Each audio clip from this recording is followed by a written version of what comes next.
Bismillahirrahmanirrahim. Assalamualaikum warahmatullahi wabarakatuh. Alhamdulillahi wa kafa. Wassalatu wassalamu ala rasulillahi al-mustafa wa ala alihi wa sahbihi wa man watha wa ba'd. Fa ya ahbaballahi wa ahbaba rasulihi sallallahu alaihi wasallam. Usi nafsi wa iyyakum bitaqwallahi faqad fazal muttaqun fala tamutunna illa wa antum muslimun. Faqala ta'ala ya ayyuhalladzina amanu taqullaha haqqa tuqatih wa la tamutunna illa wa antum muslimun. Saudara-saudariku, alhamdulillah, bersyukur pada Allah Subhanahu wa taala kita kembali diberikan kesempatan untuk melanjutkan kajian kita. Semoga seluruh materi yang telah kita bahas, kita pelajari, kita pahami, diberikan taufik kesesuaian oleh Allah Subhanahu wa taala dan dimudahkan kita untuk mengamalkannya, dan juga diberikan kemuliaan untuk mendapatkan pahala-pahala terbaik dari apa yang telah kita amalkan demi mendapat ridha Allah Subhanahu wa taala. Semoga saudara-saudari kita yang belum beriman sampai detik ini diberikan kekuatan oleh Allah dalam jiwa dan lisan mereka untuk bersyahadat sebelum wafat kembali kepada Allah, dan semoga para pelaku maksiat diberikan petunjuk, kekuatan untuk bertobat dan memperbaiki pola kehidupan sehingga mendapatkan kualitas hidup terbaik, hayatan thayyibah, dan semoga kita semua wafat dalam keadaan husnul khatimah. Kita akan mencoba melanjutkan kajian kita di pertemuan kali ini. Dan saya akan mencoba untuk mengajak teman-teman semua, baik di keluarga besar Mira yang terhubung lewat Zoom ataupun YouTube secara umumnya, untuk lebih fokus di kesempatan pagi ini, karena pagi ini waktu kita sangat terbatas dan saya menyesuaikan dengan keadaan. Karena itu mari kita mencoba langsung kepada inti pembahasan kita, bahwa di pertemuan yang lalu terakhir kita membahas tentang surah-surah Makkiyah yang diberikan oleh Allah Subhanahu wa taala lewat turunnya wahyu firman melalui malaikat Jibril kepada Rasulullah sallallahu alaihi wasallam pada umumnya, dengan kurang lebih 86 surah itu yang di dalamnya berisi pedoman-pedoman, panduan-panduan yang khususnya mengarah pada penguatan akidah. Kita bahkan telah menghadirkan 86 surah ini dalam bentuk tulisan yang telah saya sajikan nama-namanya, bahkan saya sediakan kolom untuk Anda melengkapinya. Pun demikian telah kita bahas secara detail 5 ayat pertama berupa wahyu awal yang diturunkan kepada Rasulullah SAW, yang dengan itu prinsip-prinsip dasar akidah mendekat kepada Allah untuk memenuhi kebutuhan spiritual kita bisa kita hadirkan, dan kemudian teruskan dengan penggalian surah-surah lainnya sesuai nanti dengan pembahasan yang akan kita kaji. Nah, hari ini kita akan coba meneruskan dengan keberlangsungan penjagaan kekuatan akidah itu yang telah kemarin kita ambil salah satu contohnya 5 ayat pertama di surah Al-Alaq surah 96, dan saya mencoba untuk menghadirkan satu lompatan besar, dalam arti 86 ini saya akan coba hadirkan dengan telah diberikan kepada Rasulullah, kepada umatnya, tinggal nanti kita mengkaji detail setiap surahnya di kesempatan yang berbeda. Nah, dari posisi ini kemudian berlangsung akidah Islam diterapkan, dibawa, dilekatkan, bahkan berhasil membentuk pribadi-pribadi yang sangat mulia, yang sangat tangguh, yang mengakar keimanannya dalam jiwa mereka, yang dengan itu melahirkan kekuatan yang sangat dahsyat, seperti Bilal bin Rabah, seperti yang pernah saya sampaikan radhiyallahu taala anhu. Kemudian juga kekuatan bagaimana seorang Hamzah bin Abdul Muttalib, seorang Abu Bakar As-Siddiq, seorang Umar bin Khattab, Utsman bin Affan, Ali bin Abi Thalib radhiyallahu taala anhum jami'an. Ya, dan di antara mereka itu sangat beragam profesinya. Ya, ada yang di kedudukan, ada yang kemudian dengan harta benda, kan? Ada yang di keilmuan dan sebagainya. Itu luar biasa. Kurang lebih di fase Makkah itu ada 40 orang pertama yang memeluk Islam dengan kuat, dan ini nanti menjadi duta-duta Rasulullah SAW dalam menebarkan risalah kemuliaan Islam, baik itu di sekitaran Jazirah Arab ataupun di luar itu sampai bahkan ke kita, ke Nusantara. Ini yang dikenal dengan As-Sabiqunal Awwalun. Jadi As-Sabiqunal Awwalun itu kurang lebih di awal fase jumlahnya ada 40 orang. Ya, dan semua punya peran. Generasi milenialnya di saat itu, anak-anak mudanya, yang juniornya sampai juga yang ke paling senior. Nah, dalam fase pembawaan ini sampai kemudian kelak dibawa ke Al-Madinah Al-Munawwarah, dan telah didahului oleh duta-duta dari Yathrib kala itu yang belum menjadi Al-Madinah Al-Munawwarah, dengan datangnya rombongan-rombongan untuk melakukan baiat kepada Rasulullah SAW. Baik baiat yang pertama ataupun yang kedua, yang juga pernah saya singgung, yang Aqabah itu yang ada 75 orang, 73 laki-laki dan 2 perempuan yang telah kita uraikan bersama-sama. Ini fase pendahuluannya sampai Nabi kemudian ke Yathrib dan kelak menjadi Al-Madinah Al-Munawwarah. Dari akar-akar ini, dari kekuatan akidah, kebaikan, kemuliaan, lantas kemudian menjadikan Yathrib bertransformasi, berubah menjadi suasana kota yang memancarkan cahaya kemuliaan, kebaikan yang dikenal dengan Al-Madinah Al-Munawwarah, dan pada puncaknya menghasilkan kurang lebih 12.000 orang sahabat. Jadi dari fase awal sebelum hijrah ya ada 40 orang terbaik itu ya as-sabiqunal awwalun, dan mendidik 40 ini untuk berkelanjutan melahirkan jamaah-jamaah berikutnya itu kurang lebih ada 10 tahun eranya. Jadi kalau kita kemarin sempat hadirkan bismillah dari fase awal wahyu ya kan, awal wahyu sifatnya pendahuluan ya kan, yang berupa ru'ya as-sadiqah, mimpi yang benar ya, ini berupa mimpi yang benar. Kemudian setelah itu mula turunnya wahyu pertama yang mengukuhkan risalah kenabian ya kan? Ini yang menetapkan beliau sebagai nabi yang diberikan oleh Allah Subhanahu wa taala risalah penguatan untuk pribadinya dan kalangan terdekatnya. Ya, di sini berlangsung di Gua Hira. Ya. Ya. Kalau yang fase ini berlangsung di kediaman beliau ya, yang sekarang dekat yang Bukit Marwah itu sampingnya. Ya, sekarang yang ada dekat toilet itu ya, dekat Bukit Marwah, sampingnya ada toilet umum, di sampingnya itu di daerah sekitaran itu. Ya, dan kalau kita tarik ke seberangnya lagi agak sedikit kurang lebih jaraknya mungkin di situ ada sampai 50 sampai 80 meter lah ya, itu ada rumah warna krem itu Al-Maktabah Qadimah, itu di tempat beliau dilahirkan di situ. Nanti detailnya kalau kita sudah ada waktu, kemudian suasananya enak, nyaman, tentram, bisa umrah, kita bisa tunjukkan. Ya, jadi ada yang Al-Maktabah Qadimah itu yang tempat Nabi dilahirkan. Tarik kalau dari sana dari kanan ya, agak seberang sedikit tuh ada arus jalan yang arah ke Taif. Kalau kemudian kita tarik lurus ke arah Bukit Marwah, ya Bukit Marwah terus, nah itu sejajar dengan itu nanti ada tempat Nabi berumah tangga dengan Sayyidah Khadijah, tempatnya di situ.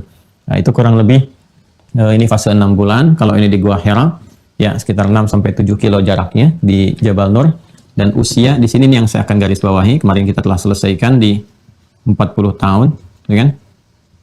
6 bulan 8 hari kan? Ya, kurang lebih ini. Jadi kita ambil yang ininya untuk ru'yah sadaqah sini ya, yang 40 tahunnya ya, fase kematangan ini menerima wahyu kenabian. Kemudian juga ini dakwah terbuka, wahyu perintah untuk dakwah terbuka. Nah, berarti kan sudah membawa risalah kan, risalah yang disampaikan kepada umat. Nah, ini sudah fase kerasulan ya. Dengan turunnya wahyu pertama pun ini sudah menetapkan nabi dan rasul ya, sudah menetapkan nabi dan rasul. Tapi fase dimulai dakwah terbuka sebagai rasulnya, nah fasenya di sini ya, karena tidak ada nabi yang terakhir lagi ya, dan rasul yang terakhir kecuali Nabi Muhammad SAW. Artinya apa? Ketika beliau diangkat menjadi nabi pun usia 40 tahun, ini sudah saat yang bersamaan menjadi rasul ya kan? Tapi fase kerasulannya secara terbuka dakwahnya ini dimulai di fase yang ini ya, yang ketiga ini. Nah kenapa? Karena di era Nabi Muhammad dengan diangkatnya beliau sebagai nabi, otomatis nabi yang terakhir ya, sedangkan status beliau adalah khatimul anbiya, nabi yang penutup, terakhir, penyempurna ya. Kalau nabi penyempurna yang terakhir berarti risalahnya untuk semesta alam, otomatis ketika diangkat pun nabinya ya tetap saat yang bersamaan menjadi rasul juga, nabi yang terakhir, rasul yang terakhir. Ini yang untuk membedakan. Jadi yang saya maksudkan di sini adalah dakwah pembuka kerasulannya, penyebar risalahnya sebagai rasul dimulainya pada tahap yang ini. Yang ini turun surah Al-Alaq ya. Yang ini Al-Alaq, fase kenabian. Surah ke-96 urutan dalam mushaf, ayat 1 sampai dengan 5 itu pembukanya. Yang ini turunnya surah Al-Mudaththir. Ya, Al-Mudaththir. Setelah kurang lebih berjalan selama 3 tahun lebih gitu kan. Nah, ini di usia beliau di sini ada 43 masuk 44 kalau kita genapkan usianya 44 tahun. Ya. 43 masuk 44 ya. Ini kan 3 tahun berjalan jadi 43 sekian, kalau mau digenapkan dia tarik ke atas karena ini melebihi ini 44 tahun. Kalau kita mau detilkan itu masih di 43 tahun sekian bulan ya. Nah, ini dakwah terbuka ini nanti berlangsung kurang lebih sampai 53 tahun usia beliau. Ya, sampai fase Mekah ini, fase Makkiyah. Ya, berlangsung usia beliau sampai 53 tahun. Ya. Artinya kalau mau digenapkan ke sini, ke atas gitu ya, fase dakwah terbuka ini kan 3 tahun sekian, yang ini kalau kita ambil 9 tahun sekian bulan. Kalau mau digenapkan, kalau lebih bulannya dari 6 ke atas dia maka ditarik ke 10 tahun. Biasanya orang Arab senang membulatkan. Ya, senang membulatkan. Sering saya sampaikan kadang-kadang kalau mereka menuliskan atau menyampaikan sesuatu, maka pembulatannya itu yang ditampilkan, tapi diberikan kesan kemudian tambahan-tambahannya. Seperti arba'in, kan? Atau khamsinat, kan? Nah, itu kalau mereka sebutkan arba'in, 40 harus dicek detailnya, apakah 40 betul atau sekitar 40-an. Ya, seperti kita lihat misalnya Al-Imam An-Nawawi menuliskan Al-Arba'in An-Nawawiyah, itu kan jumlah tepatnya 42. Ya, tapi disebutkan pembulatannya sekitar 40-an. Ya, ada lagi misalnya Ibnu Malik, yaitu punya Alfiyah. Alfiyah Ibnu Malik yang syarahnya banyak sekali. Yang paling populer itu syarah Ibnu Aqil gitu ya, di Alfiyah Ibnu Malik. Itu disebutkan Alfiyah 1000 bait. Padahal totalnya 1002 bait, ya sekitar 1000-an yang kalam munadaful mufidun kastaqim itu di gramatikal bahasa Arab. Kurang lebih sekian. Jadi kalau ini kita genapkan, ya ini ada fase 10 tahun. Ya, di sini kita genapkan fasenya 3 tahun. Jadi kalau kita gabungkan ini untuk menunjuk pada fase Makkiyah, ya, yang berlangsung selama di Mekah sebelum hijrah Rasulullah SAW ke Madinah. Penting kalimat sebelum hijrah itu ya, karena nanti Makkiyah itu diikat dengan kondisi atau fase sebelum Nabi berhijrah ke Yathrib yang kelak menjadi Al-Madinah Al-Munawwarah. Karena itu nanti para ulama ahli Al-Quran atau bahkan nanti yang terkait dengan sejarah mengaitkan fase Makkiyah itu dengan fase sebelum hijrah. Jadi walaupun setelah hijrah nanti Nabi misalnya sedang di Mekah, saat Haji Wada, saat Fathu Makkah ada turun ayat, tetap nanti masuknya dalam kategori Madaniyah, khususnya di bab ulumul Quran nanti, ya. Nah, jadi kalau kita turunkan fase Makkiyah ini yang mencakup kepada ini satu keadaan wahyu pertama ataupun pendahuluannya, kemudian juga yang kedua ini ya yang mencakup dakwah terbuka keseluruhannya, ini berlangsung kurang lebih selama 13 tahun. Nah, 13 tahun ini pembagiannya seperti ini, dua bagian. 3 tahun untuk pembekalan pada pribadi Rasulullah SAW dan 10 tahun dakwah secara terbuka. Di sini yang disoroti oleh para ulama, terutama nanti ahli sejarah, di ahli sirah, ini kan as-sirah an-nabawiyah. Ini penting saya terangkan dulu ini supaya kita mengerti nanti dan korelasi keilmuannya. Yang disoroti dan dikuatkan oleh para pakar sejarah, terutama di as-sirah an-nabawiyah, adalah tentang generasi yang dicetak oleh Rasulullah SAW di fase dalam dakwah terbuka ini khususnya, selama 10 tahun ini. Baik ya. Jadi dari sejak awal pembekalan dan ini fase dakwah terbuka pada khususnya yang ini ada generasi terbaik gitu kan. Ya. Generasi terbaik atau kadar terbaik yang langsung dididik oleh Nabi SAW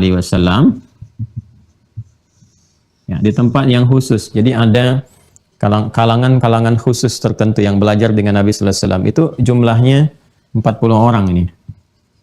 Ya, 40 orang. Yang dikenal dengan as-sabiqun al-awwalun, ya. As-sabiqun al-awwalun. Jadi kalau kita pernah dengar as-sabiqun al-awwalun, sabiqun al-awwalun, ini 40 orang ini, ya, secara khususnya. Di sini nanti berkumpul dari kalangan perempuannya ada Sayyidah Khadijah, istri Rasulullah SAW tercinta, gitu kan. Masya Allah, Sayyidah Khadijah al-Kubra. Kemudian siapa lagi? Nanti ada sepupu beliau Ali bin Abi Thalib radhiyallahu taala anhu, ada sahabat dekat beliau Abu Bakar As-Siddiq radhiyallahu taala anhu, dan nanti mengajak lagi Abu Bakar mengajak kepada Utsman, kan bergantung profesi. Ya, sama-sama pedagang, ahli di bidang bisnis. Nanti Abu Bakar ngajak Utsman, Utsman mengajak Abdurrahman bin Auf dan turunannya itu kan para pebisnis ke arah kesananya ya. Di sini nanti ada Hamzah bin Abdul Muttalib yang syahid itu dalam perang Uhud nanti, dan ada siapa lagi? Kita temukan Umar bin Khattab juga ya di fase-fase ini. Jadi 40 orang ini. Ya, 40 orang. Nah, juga di sini dapatkan kader-kader Yathrib di awal, kader Madinah di awal yang lewat baiat, kader baiat ya, yang berasal dari Yathrib yang kelak menjadi Al-Madinah Al-Munawwarah. Nah, ini pola yang sangat penting sekali, teman-teman sekalian. Jadi nanti kenapa saya turunkan kata sirahnya ini? Karena sirah ini adalah langsung berupa miniatur praktek dari semua pedoman-pedoman kehidupan ataupun dalam bahasa singkatnya wahyu yang Allah berikan kepada Nabi Muhammad untuk dipraktekkan sebagai contoh di era beliau, sekaligus juga itu sebagai citra gambaran untuk kita dipraktekkan di masa-masa berikutnya, termasuk di masa kita sekarang. Walaupun suasananya berbeda, nilai-nilainya tetap serupa, ya kan? Nilai ketakwaan, keadilan, kekuatan, kemuliaan. Boleh jadi mungkin konsepsi kehidupannya sekarang dalam bersosial, bermasyarakat, berbangsa, sesuai dengan eranya bisa berbeda-beda. Ya, kan kita tidak temukan di masa Rasulullah misalnya konsepsi sesuai dengan eranya ya. Seperti ada misalnya sekarang republika, kan? Ada misalnya apalagi pemerintahannya. Dulu kan ada kerajaan-kerajaan juga. Sekarang kan ada juga republik, ada macam-macam ya, seperti Republik Indonesia. Kerajaan-kerajaan juga ada ya, dan seterusnya. Itu sesuatu yang sangat terbuka sesuai dengan masanya. Tapi nilai-nilai yang dibawa dalam kehidupan itu yang bisa kita contoh dan diterapkan langsung ya dalam kehidupan kita.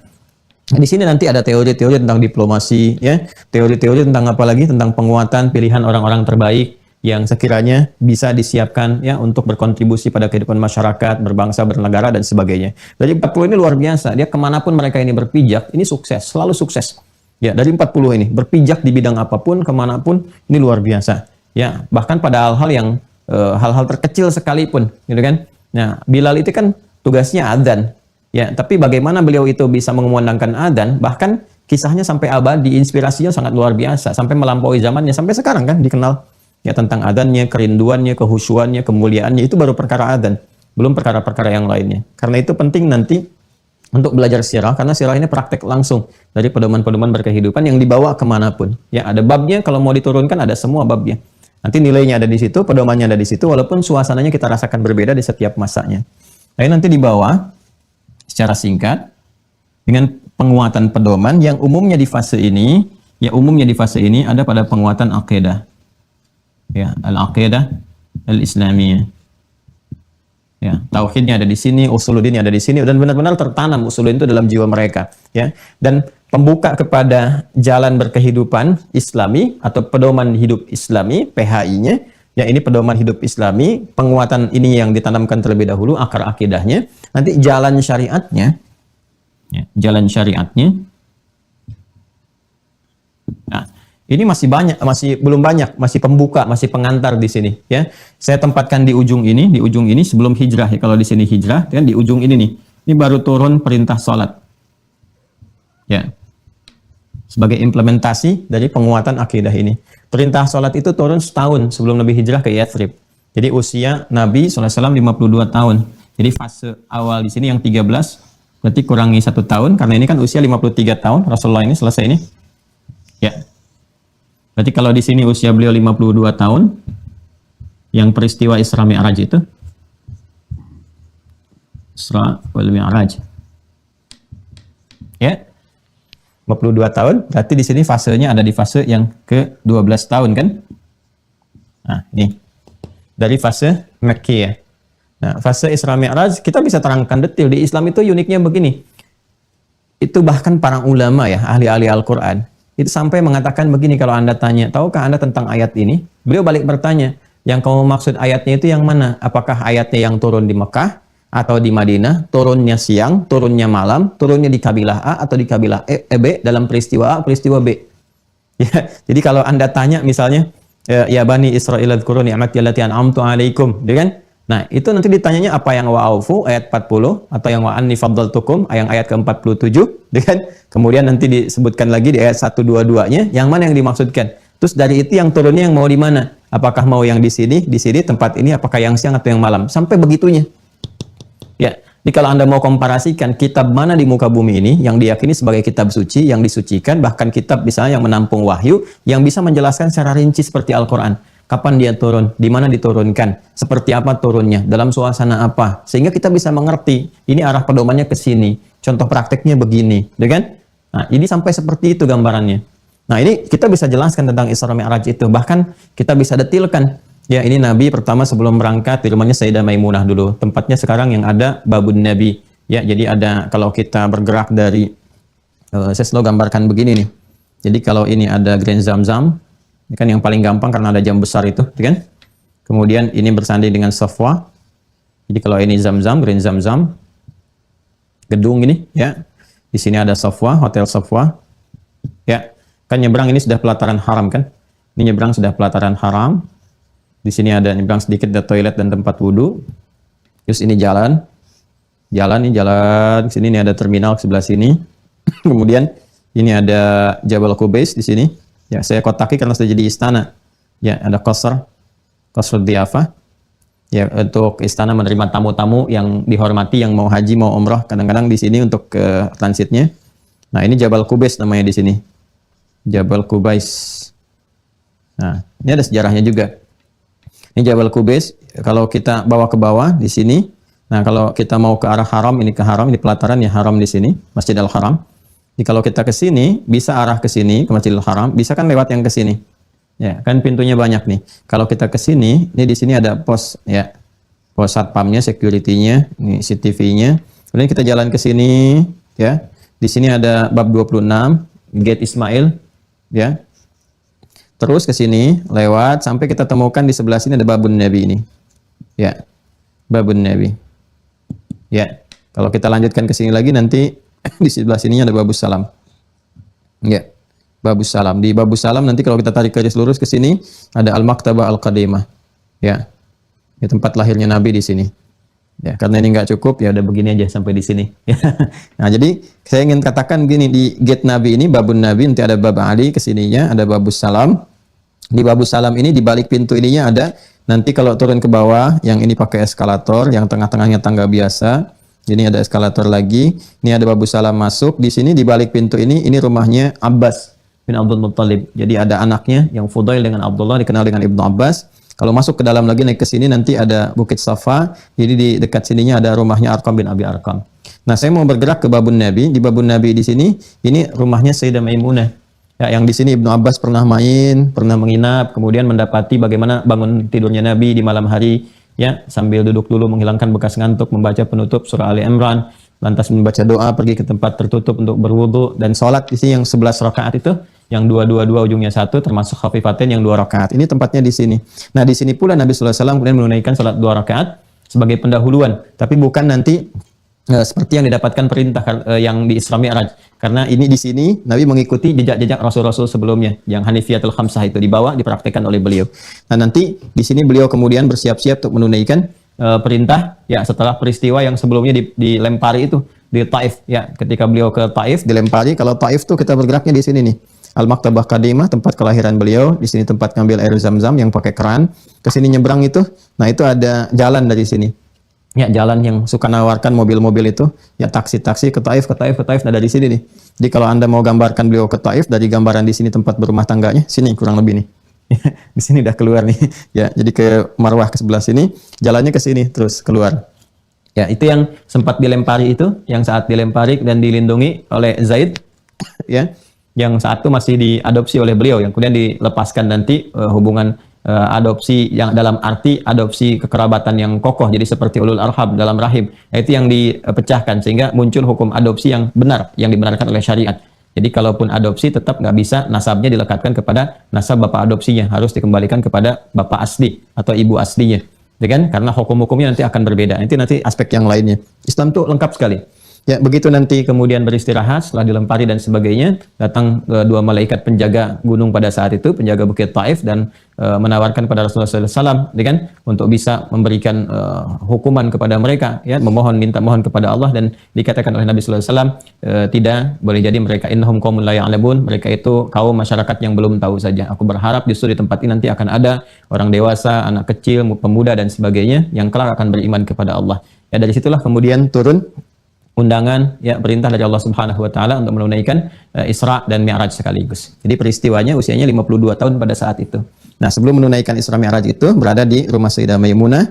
Di sini kemudian bermunajat, lalu beliau berangkat ya, dan setelah berangkat itu diisrakan Mi'raj itu usia 52 tahun, 12 tahun di fase Makkiyah, kemudian secepat kembali dalam waktu yang sangat singkat dan beliau naik ke Jabal Qubais ke sini untuk mengumumkan peristiwa itu. Setelah sebelumnya ini hikmahnya juga. Nanti kalau di sirah lebih detail lagi, diprovokasi oleh Abu Jahal. Ya, Abu Jahal itu rumahnya dekat sini sebetulnya, di sebelah sini nih. Ya, sebelah sini. Jadi kalau kita ke sini, tadi kan ini saya sebutkan pos satpam nih, security. Di sini ada CCTV, terus di atasnya ada kipas angin. Itu sampai ke sini kurang lebih ada 35 kipas angin yang pernah saya hitung itu. Nah, di sebelah sini itu masih ada tiang listrik nih, tiang listrik besar ini. Sekarang udah jadi jembatan sininya. Dulu masih ada tiang listrik. Nah, ini persis di tiang listrik ini nih, yang rumahnya Abu Jahal itu. Kisahnya sih cukup unik kalau mau dibahas macam-macam lah. Dari mulai Nabi bertanding gulat, dari mulai Abu Jahal melamar Sayyidah Khadijah ditolak, terus Nabi melamar Sayyidah Khadijah diterima, itu dendamnya semakin mengesumat. Jadi apapun yang ada pada Rasulullah ditolak oleh yang bersangkutan. Pokoknya tahu itu baik tapi ditolak, tahu itu benar itu ditolak. Karena itu disebut dengan Abu Jahal. Kalau ada orang paling bodoh, ini bapaknya gitu. Sampai yang paling benar pun dia tolak juga. Ya. Nah ini ada provokasinya. Karena Abu Jahal menyimpulkan, ya ini nggak mungkin terjadi. Kalau sudah Muhammad SAW menyampaikan ini, pasti banyak pengikutnya akan balik lagi. Ya, ingkar kembali dan sebagainya. Nah ini ketika diprovokasi demikian, didorong Nabi untuk menyampaikan informasi seputar Isra Mi'raj itu, naik ke Jabal Qubais. Nah Jabal Qubais ini bukan sekedar bukit. Ya, tapi juga ini penanda kekuasaan. Jadi siapa yang punya kuasa, nah ini nanti ke sini nanti. Ya, deklarasinya, informasinya, macam-macamnya. Karena itulah generasi Saudi yang sekarang pun ini kan menjadikan ini sebagai bukit istana untuk menunjukkan ini yang sekarang pemerintah yang berkuasa. Ya, zaman-zaman dulu tuh kalau ada musim Muslim Yaumul Arobah, hari yang kelima, yang sekarang kita kenal dengan Jumat, karena saat datang syariat Islam diganti dengan Jum'ah. Asalnya Arobah. Arobah itu hari berbangga sebagai orang Arab, hari berpesta, hari menampilkan kehebatan-kehebatan. Di sini nanti akan dipertandingkan puncaknya di sini. Biasanya di pusat-pusat hiburan dikenal dengan aswak. Sokong akab, sok dumatul jandal dan sebagainya. Itu nanti akan dipertarungkan yang paling kaya, lomba-lomba ngitung siapa yang paling kaya. Nanti hartawan tertinggi itu yang dihormati. Kemudian ada lagi yang punya kedudukan, termasuk para penyair. Para penyair menampilkan syairnya, siapa yang paling bagus, diseleksi nanti ada 7. Nah, 7 ini nanti yang paling bagus ditulis dengan tinta emas. Dirajut lagi syair mereka. Ya puisi mereka, kasidah mereka, nanti ditempelkan di dinding Ka'bah. Itu yang kelak nanti diganti dengan kiswah itu. Ya, sekarang menjadi Al-Quran kan, dulunya itu syair-syair. Ya, syair-syair. Dan warna beberapa kali terjadi perubahan-perubahan warna. Hijau, pernah hijau juga, ya kan? Pernah juga merah. Kemudian yang sekarang hitam dengan tulisan ayat Al-Quran tinta emas. Ya, itu ada asalnya semua, ada sejarahnya. Yang ingin saya katakan teman-teman sekalian, saya akan lompat langsung supaya tidak terlampau panjang karena ini pengantar yang ingin saya hadirkan. Nah, ini menerima perintah awal untuk syariat, untuk jalan implementasi keimanan sebelum hijrah ke Yathrib. Jadi secara singkatnya di sini kemudian diumumkan bahwa beliau pernah berisra, mi'raj, dan diantara oleh-olehnya adalah perintah salat. Ya, nah terjadi peristiwa tapi kita simpan nanti untuk kelanjutannya. Jadi di sini ada jembatan syariat di awalnya setelah kurang lebih 12 tahun, berarti 9 tahun dari fase terbuka, ya kan? 3 tahun dari pembukaan, baru kemudian turun syariat, implementasi. Itulah indahnya Islam. Penguatan dulu, sadar dulu hikmahnya ini, mengerti tentang diri kita, memahami tentang Allah, gitu kan? Bagaimana kita bersikap, akan kemana dalam kehidupan dan sebagainya. Setelah kesadaran itu paripurna, diberikan apapun, itu mudah. Jadi sami'na wa ata'na itu tinggal jalan. Karena sudah sadar, sudah mengerti, sudah tahu konsekuensi, ya. Bahkan tentang diri sendiri. Jadi sudah tahu nih, hidup ini sementara, gitu kan? Kapan saja meninggal, ya tinggal pulang. Jadi sudah kuat benar akidahnya. Jadi mau apapun yang dikerjakan, asal perintahnya benar, ya dibimbing oleh wahyu baik dan sebagainya, kerjakan. Dan dia tahu, mengerti, dia terbatas hidupnya lewat ajal itu. Ya, jadi sampai kapanpun kalau waktunya pulang, ya pulang. Ya seperti Anda kalau kata Imam Al-Ghazali itu, seperti Anda menyelam, ada tabung oksigen di bawahnya, terus diberikan misi. Ya kumpulkan misalnya 10 mutiara, ya, dan masing-masing oksigen ada batasan-batasannya. Ya mungkin ada yang 1 jam, 60 menit, yang ada yang 30 menit, 40 menit, dan sebagainya. Ya kadang-kadang yang tidak sadar itu kan begitu menyelam mau mencari mutiara, lihat pemandangan indah, ada karang, ada ikan, mampir dulu ke situ, lewat dulu, nggak sadar tiba-tiba di belakangnya ada hiu dan sebagainya, ya kan? Ada yang terjebak di tengah-tengah, begitu sadar ternyata jamnya sudah mendekati waktunya, tinggal 1 menit lagi baru sadar, tiba-tiba begitu mau ngambil mutiara sudah pengap, ya kembali naik ke atas. Itu indah sekali ilustrasi Al-Imam Al-Ghazali ya, terkait dengan kehidupan di dunia ini. Maka kemudian setelah hijrah ke Al-Madinah Al-Munawwarah, ini sudah kuat bekalnya, sami'na wa ata'na, syariat sempurna di sini. Ya, dengan turunnya 28 surah setelahnya itu di fase Al-Madaniyah. Ya. Tapi semua ini berjalan ketika ininya kokoh. Ya, jadi di sini Masya Allah ini semua implementasi akidah nih ketika dibawa ke sini. Ya, dan nanti puncaknya sampai dengan terakhir masa kehidupan Rasulullah SAW kurang lebih sekitar 63 tahun usia, kurang lebih. Artinya kalau di sini 13 tahun fase Makkiyah, maka fase Madaniyah, ya kan, melahirkan waktu kurang lebih 10 tahun. Dan di sini di akhir 10 tahun ini sudah ada fase ini melahirkan 12.000 orang sahabat. Ini hasilnya dan capaian yang sangat besar di masa itu. Ya, dan nanti dari 12.000 itu duta-dutanya kemana-mana melahirkan seluruh dunia. Bahkan menguasai dunia pada masa setelah atau sepeninggal Rasulullah SAW. Jadi Anda bisa gambarkan teman-teman sekalian, nih dari 40 generasi ini kadar terbaik awalnya. segelintir dari yang baiat ini. Ini kan nggak banyak ini yang baiat ini. Kalau 1 dan 2 di jumlah juga nggak nyampe jumlah yang sangat banyak gitu kan, nggak nyampe sifatnya 200, 300 tidak. Ya, ini segelintir saja gitu. Tapi yang paling menarik dari segini melahirkan 12.000. Dan 12.000 itu bisa mengisi sebuah suasana kota, berdaulat penuh, berkehidupan yang harmoni, ya kan? Bisa berdamai dengan sekitarnya dan seterusnya. Dan punya satu kekuatan yang sangat dahsyat. Ini gambarannya. Ya, gambaran sekitaran ini. Ini terbawa dalam kehidupan. Nah, yang mau saya sampaikan, di sela-sela berkehidupan ini, membawa akidah yang sangat kuat, dan dampaknya seperti ini, kualitas-kualitas terbaik. Ya, masih ingat nggak waktu saya terangkan yang kedua, bayat kedua, yang bayat Aqabah itu? Ya kan? Ketika saya terangkan kan dari 75 itu Nabi meminta kan, keluarkan kadar yang terbaiknya. Dan 12 orang kan pada saat itu ditampilkan kepada Rasulullah SAW. Nah itu selalu seperti itu. Jadi ini pesan-pesan yang penting, kalau kita tarik nanti belajar hikmah sirah. Ya misal kayak di rumah anak-anak, berapa Allah titipkan kepada kita. Di antara mereka semua, itu semuanya pasti punya keistimewaan. Tapi dari sekian yang istimewa itu, Anda harus menyiapkan kadar terbaik sebagai kebanggaan di akhirat. Siapkan semuanya, tapi boleh jadi yang menonjol mungkin ada 2, 1, ya, dan seterusnya. Ini selalu ada seperti itu. Ini juga pesan, kalau kita akan berkhidmat dalam satu bentuk kehidupan misalnya, ya di sekolah, taruhlah mengajar, dari sekian siswa itu pasti ada beberapa generasi yang terbaik. Ya, kalau mau spektrumnya lebih besar lagi, berbangsa, bernegara, ya pilih kadar-kadar terbaik untuk mengisi posisi-posisi yang dibutuhkan untuk menjamin kedaulatan negara.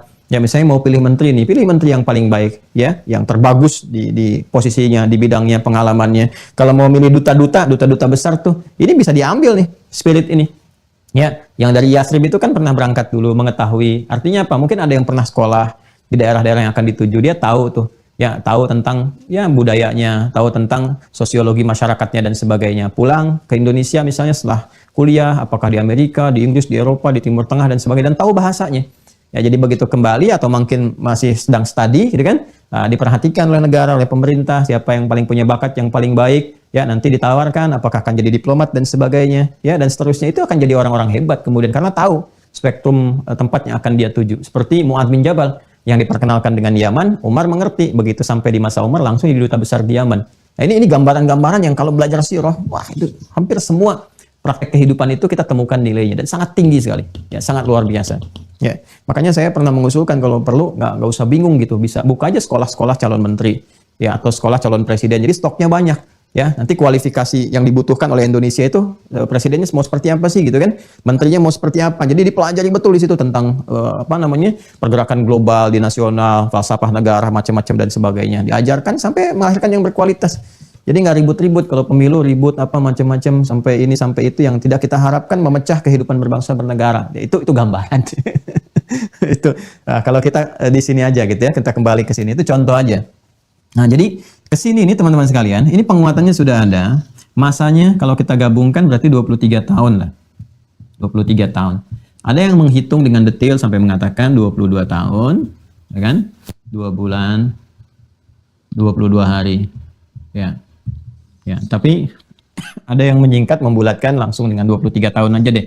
Hitungan-hitungan ini kan masih debatable ya. Jadi boleh jadi ada yang bulannya mungkin berbeda, harinya berbeda gitu kan. Tapi secara singkat diambil 23 tahun, masanya seperti ini. 13 tahun di sini, 10 tahun di sini. 13 tahun dibagi 2 seperti ini. Jadi kalau mau efektif ya 10 tahun, 10 tahun. 10 tahun dakwah terbuka ini yang tadi saya sampaikan dengan turunnya Al-Mudaththir dan 10 tahun implementasi. Jadi seimbang. Sisanya yang 3 tahun ke atas pembekalan spesifik untuk Rasulullah. Jadi akidah ini mahal. Ya, dulu aja didikannya sampai 10 tahun. Jadi jangan mau ditukar sama biskuit, sama sembako, gitu kan? Sama sarung, sama harta dunia. Ini mahal sekali. Sahabat Nabi dididik itu sangat luar biasa. Tantangan-tantangannya tinggi. Kita masa bawa dari lahir, masa yang kita bawa dari lahir, dari berkeyakinan, mau ditukar begitu saja dalam waktu semenit, tuh kan? Anda kan dari lahir ada yang sudah muslim, sudah beriman, bersyahadat. Semua yang terlahir itu sebetulnya muslim, pengaruh lingkungan yang memengaruhi keadaannya.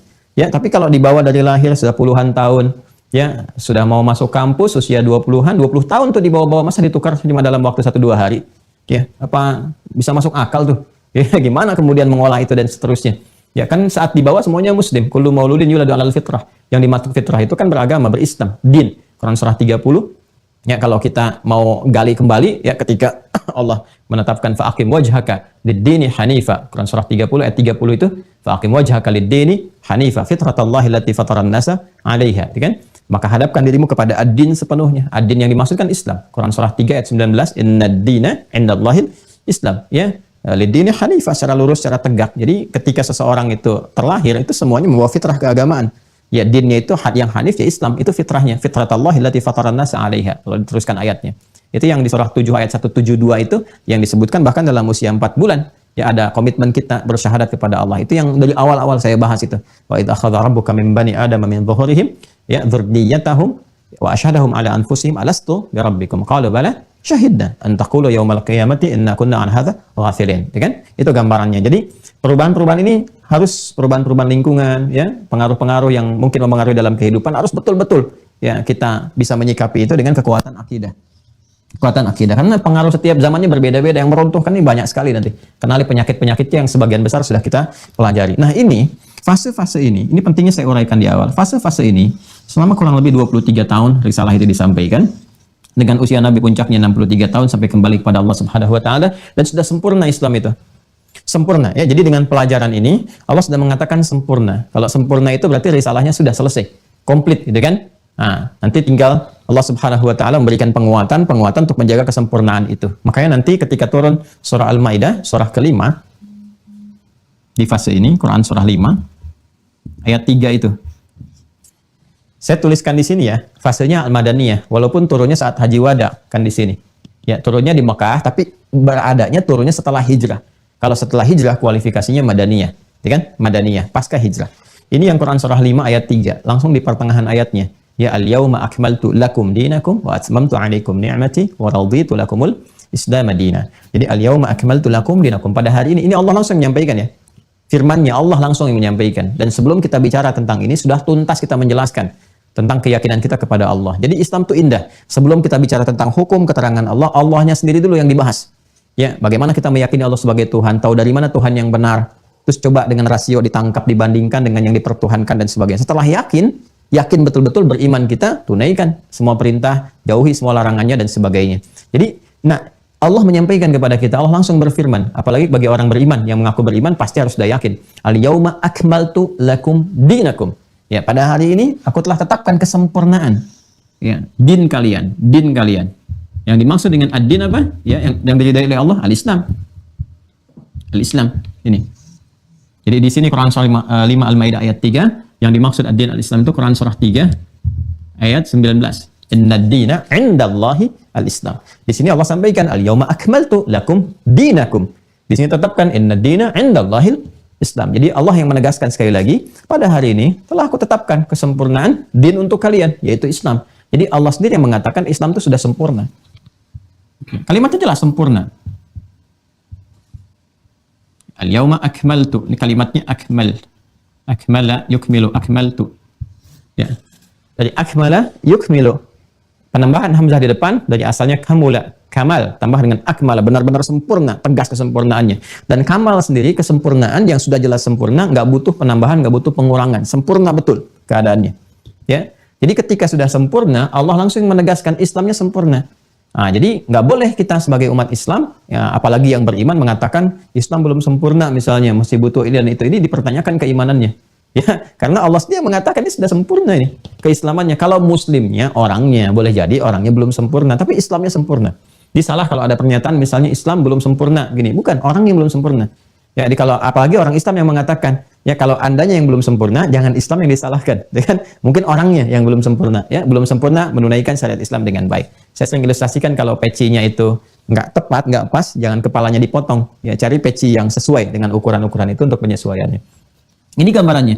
Al-yauma akmaltu lakum dinakum wa atmamtu 'alaikum ni'mati wa raditu lakumul Islam madinah. Ini selesai tuntas ya kesempurnaan ini. Nah, tinggal nanti penguatan-penguatan. Makanya nanti ketika selesai itu haji wada'nya dan seterusnya sampai menjelang wafatnya Rasulullah, nanti turun beberapa ayat untuk penguatan. Seperti nanti pamungkasnya yang sebelum menutup surah Al-Baqarah, ya Allah menyampaikan wattaqu yawman turja'una fihi ila Allah, ya tsumma tuwaffa kullu nafsin ma kasabat wa hum la yuzlamun. Jadi bertakwalah kepada Allah Subhanahu wa taala, ya, melalui ingat-ingat akan kehidupan kalian akan pulang. Jadi begitu ini sudah sempurna disampaikan, Allah tegaskan wattaqu yawman turja'una fihi ila Allah. Ingat ya, kamu semua itu akan pulang. Takwa, tingkatin takwa. Harus merasa takut kalau pulang nggak punya bekal. Semua akan pulang kepada Allah Subhanahu wa taala. Jadi setelah sempurna ini, tahu kenapa harus ibadah, harus ini. Makanya terasa betul dalam jiwa tuh haru, ada tangis, ada macam-macam, ya semua kita akan pulang, akan berkumpul lagi dalam keadaan lebih baik lagi. Jadi mereka betul-betul termotivasi mengerjakan tuntunan syariat dengan akidah yang benar itu. Jadi sudah kompak dikumpulin sama Nabi itu, kita semua akan jumpa kembali, kita semua akan berpisah. Di sini kan Abu Bakar yang pertama menyadari ya bahwa akan berpisah dengan Rasulullah, tapi pada akhirnya akan berjumpa kembali, ya. Nah, ini gambarannya teman-teman sekalian. Nah, di antara sekian wahyu yang turun mengingatkan, sebelum peristiwa pemuncak ini, ada ayat-ayat yang mengingatkan penjaga-penjaga itu. Apa di antara penjaganya? Ini, jangan sampai ini rusak nih. Udah dijaga, jauh-jauh, di tempat dan sebagainya, tiba-tiba rusak. Ya, dan rusaknya bukan sebab-sebab penyakit-penyakit yang kemarin kita bahas tuh. Tapi ada level yang lebih tinggi lagi, langsung sebagai penghancur. Jadi kalau perusak itu lewat penyakit, marad itu, seperti nifak, yang kemarin telah tuntas kita bahas. Ya. Kalau ini langsung penghancur. Hancur. Pakai palu godam ini hancur betul. Lebur. Nah, ini yang paling bahaya nih. Ya. Jadi, setelah ini fase ke Madinah dan seterusnya, turun ayat-ayat pengingat. Di fase Makkiyah juga ada, tapi yang di sini kenapa ini penekanannya lebih kuat? Karena kompleksitas karena bergaul secara sosial. Kalau ini kan baru terkomunitas di sini nih. Ya. Jelas hitam putihnya, yang kafir ini, gitu kan, yang muslim ini mengalami persekusi, ada yang dieksekusi dan sebagainya, tapi komunitasnya jelas. Ya, kalau Anda orang Indonesia, misalnya di luar negeri, kan itu merasa ya, saya pernah tinggal di luar, jadi merasakan komunitas itu keterpaduannya kuat. Orang Indonesianya sama-sama bergerak, apalagi kalau jumlahnya baru sedikit itu. Ya, pengelompokannya itu terasa betul. Enak, tertata, terbawa dan sebagainya. Beda kalau sudah banyak dan seterusnya. Ya, ini tapi kalau sudah berbaur secara sosial dengan luas begini, tantangannya lebih meluas lagi. Nggak bicara komunitas lagi, bisa terpecah komunitas itu, bergaul di berbagai tempat, kena pengaruh di sini. Nah, karena itu yang mesti hati-hati, perbedaan tempat di mana kita tinggal, baik ini antara Mekah dengan Madinah, contohnya, ini situasinya bisa berbeda. Ya, jangankan ke Yathrib, ke Madinah, yang hijrah ke Habasyah aja, ini kalau kita belajar sirah nanti, itu ada yang kena penyakit penghancur. Satu di antara tiga itu, kena penyakit penghancur. Ya, sehingga nanti ada yang rusak akidahnya. Ya, nanti kita bahas saat masuk sirah. Jangan salah, ketika hijrah ke Habasyah itu ada yang kena palu penghancur. Itu yang beberapa yang sudah ditempa karena terkena godaan-godaan materi macam-macam dan sebagainya. Itu contoh kecil dalam kehidupan. Ya, ini Bayu Yathrib yang populasinya pada saat itu ya terkumpul sahabat 12.000 orang. Artinya kan penduduknya ya, bisa terukur jumlahnya. Sekarang kita bicara Indonesia saja, yang 200 lebih, 250 juta bahkan mungkin lebih sekarang ini. Ya, penyebarannya banyak, 34 provinsi. Dan sekarang dunianya lebih dekat lagi. Ada globalisasi itu kan. Hidup dalam tatanan global yang lebih cepat aksesnya. Jadi kan kita bergaul dengan dunia seutuhnya. Ya, pengaruh media sosial, pengaruh macam-macam. Ini kalau kita nggak belajar ayat-ayat tentang ini, penyakit penghancur ini, begitu terkena itu yang kita jaga-jaga selama ini, tiba-tiba nggak ada nilai di sisi Allah Subhanahu wa Ta'ala. Nah, ada 3 hal yang sangat ditekankan oleh Al-Quran untuk kita jaga betul, jangan sampai terjadi. Termasuk nanti dalam hadis-hadis Nabi SAW. Kalau itu terjadi, ini bisa menghancurkan akidah seketika habis. Ya. Kalau nifak itu menggerogoti penyakit, tapi kalau ini menghancurkan seketika habis. Ya, hilang ininya, nggak ada nilainya. Ya, makanya 3 ini kita harus keluarkan, kita harus bahas untuk kita hindari sedapat mungkin. Jaga diri kita jangan sampai terjebak di dalamnya. Ya, masuk ke yang kecilnya dari 3 ini sudah berbahaya, apalagi pada masuk yang besarnya. Nah, karena itu kita keluarkan temanya tentang 3 penghancur iman. Ya, di iman ini kan kalau diikat jadi akidah. Nah, ini yang dimaksud tema kita sekarang. Ini mukadimahnya.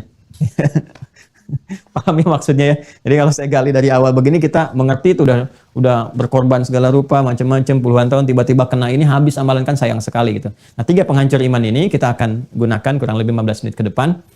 Saya mohon izin ya, nanti akan begitu fokus pada bahasan karena saya masih menyesuaikan dengan kondisi tubuh. Kemarin kita jeda sebentar istirahat ya, karena saya menjaga supaya hari ini saya bisa live dan keesokan harinya dengan izin Allah kalau masih hidup juga.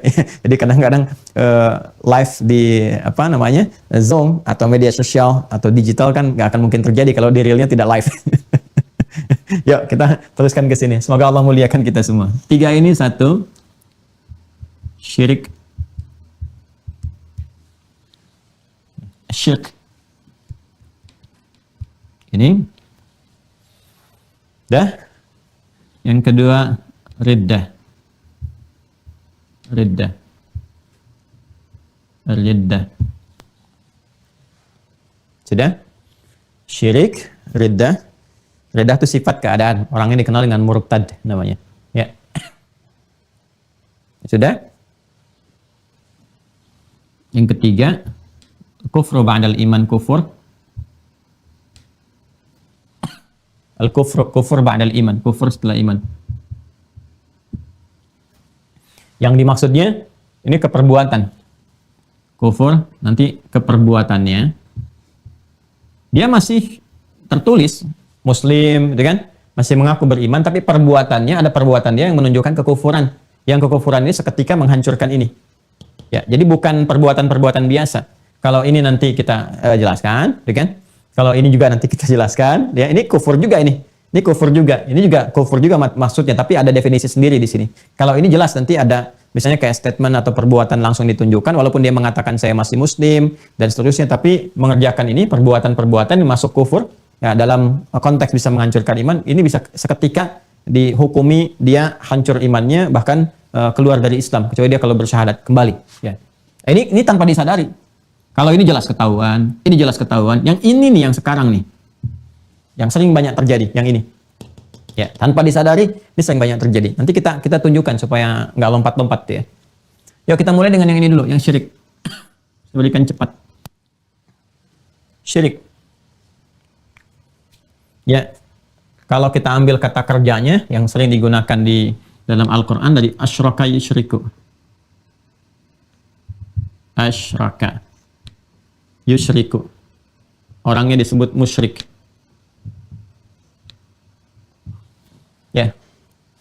Asyraka yusyriku, isyrakan orangnya musyrik.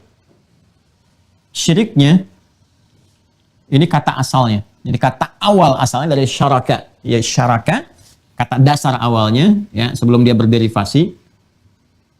Jadi keadaan asal awalnya disebut dengan syirik. Sudah?